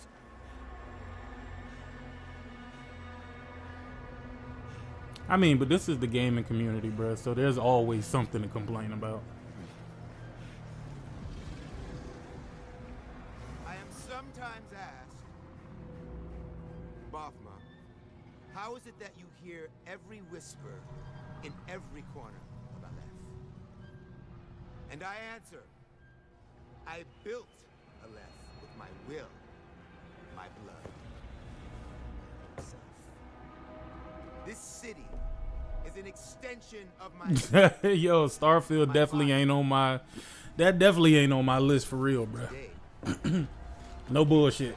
But if I wake up one day and be like, yo, might cop that Starfield, you know what I'm saying? Y'all will know about it. But I don't think that's gonna happen. I really don't think that Starfield is a great game at all. No doubt in my mind. One of the few purchases that I made and I still haven't fucking played it, it was something that my kids wanted me to buy, was that Indiana Jones. A cancer that threatened to weaken Aleph, endangering all of us. cancer, if caught early, can be cured. Or in our case, cut out. Well, these two games are two totally different games. So 007 and John Wick, there's no way that 007 dampened your excitement for there's no way that John Wick dampened your excitement for 007, because they're two totally different games aimed at two totally different audiences. John Wick is more of an action adventure game, whereas this is more of a stealth action game. Poison Aleph's well of trust. I think not. I mean, but if it gives you a reason to not want to play something else because something else got announced, then I mean, that's your prerogative. I ain't mad at it. I'm on this shit day one. May 27th.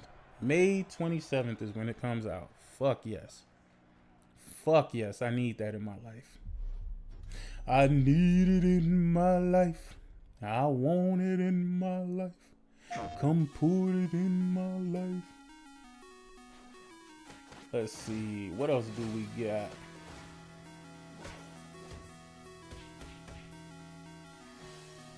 Oh, they did come out with a launch trailer for this. Let me see what the launch trailer is. Damn, my boy Leon, a zombie nigga? I'm coming with you. Leon done been through some shit. What do you want to know? I don't want any more regrets.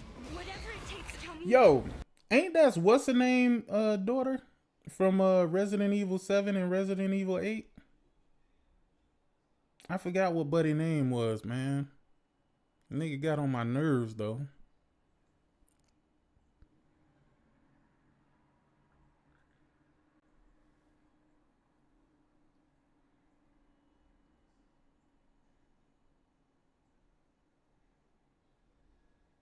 Ethan, yeah. Oh, that's not Rose?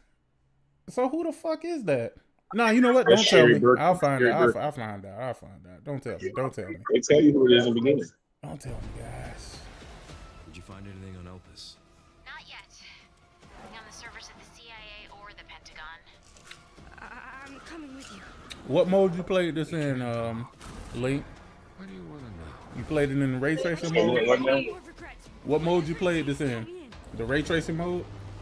Or the 120 FPS?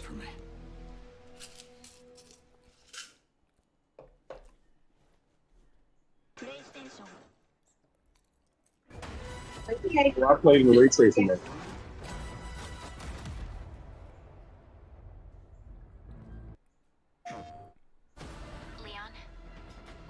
The game looks phenomenal, but I know Resident Evil games, they look good, but they don't usually take too long to beat. Usually they're like 5 to 10 hours or something like that. Not even. It took me 11 hours in my first playthrough. Yeah, I think mine's gonna be that much too, because I'm gonna take my time playing the first playthrough just so I can understand where everything is. Because usually they have a fucking S-rank mode that you gotta do, where you gotta run through that shit extremely fucking fast, and yeah, can't wait. Can't fucking wait. Damn, I got to get to Neo 2 and Neo 3. You know, this makes me happy that I'm finally done moving, that I'm finally done unpacking, and I'm finally almost switched out all of the fucking, for some fucking reason, man, this house had so many two-prong electrical sockets, bro. And I don't know what the fuck they was using back in the days, bro. The older house, mine got a bunch of those two prongs. Yeah, bro, I done changed out most of them, but I'm like, God damn, bro. I'm like, I thought I was finished, bitch, and here come another one popped up. Nigga, 2 of them in the closet. They got like, God damn, what the fuck we got going on here, bro? You can get the Insanity Trophy using infinite handgun ammo if you unlock it. What is the Insanity Trophy? Ray tracing all the way. Game in the hardest difficulty. Oh. Yeah, the hardest difficulty usually ain't that hard though. Not with Resident Evil games anyway. I just want to tell, whenever you play the game, Sick, you're gonna get to a part with a helicopter, helipad. Well, not helicopter. When you get to that part, tell me how the game ran for you, because mine ran terrible. Ah, shit, I'll tell you. Yeah, when you get to that one part, man, it's like the game running 15 frames per second. You say it got a helicopter? Well, there's a helicopter in this area. There's a bunch of puddles and race racing and stuff in this area. So in that one particular area, the game, that frame rate is chilling. I'm gonna check it out. But this is how digital fans are gonna be playing the game. When they do their analysis, only the first 20, 30 minutes of the game. Yo, wait, what? Hold on.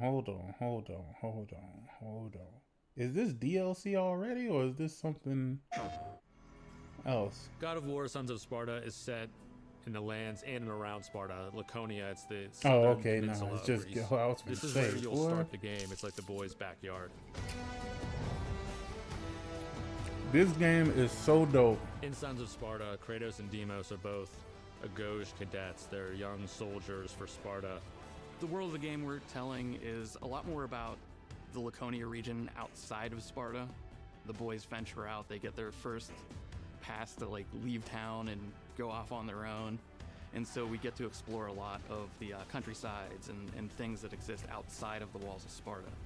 When players start to explore Laconia, I think they can expect to find a lot of various interesting biomes, a lot of fun enemies to fight, and it's like you're taking on the adventure of young Kratos along with you, so you're experiencing something new along with them. In designing the levels, we had a great back and forth process with SMS where, we would come up with these level concepts and sort of hash them out as to why they fit the game, why they fit the Greek setting, and then how we could apply the God of War coat of paint.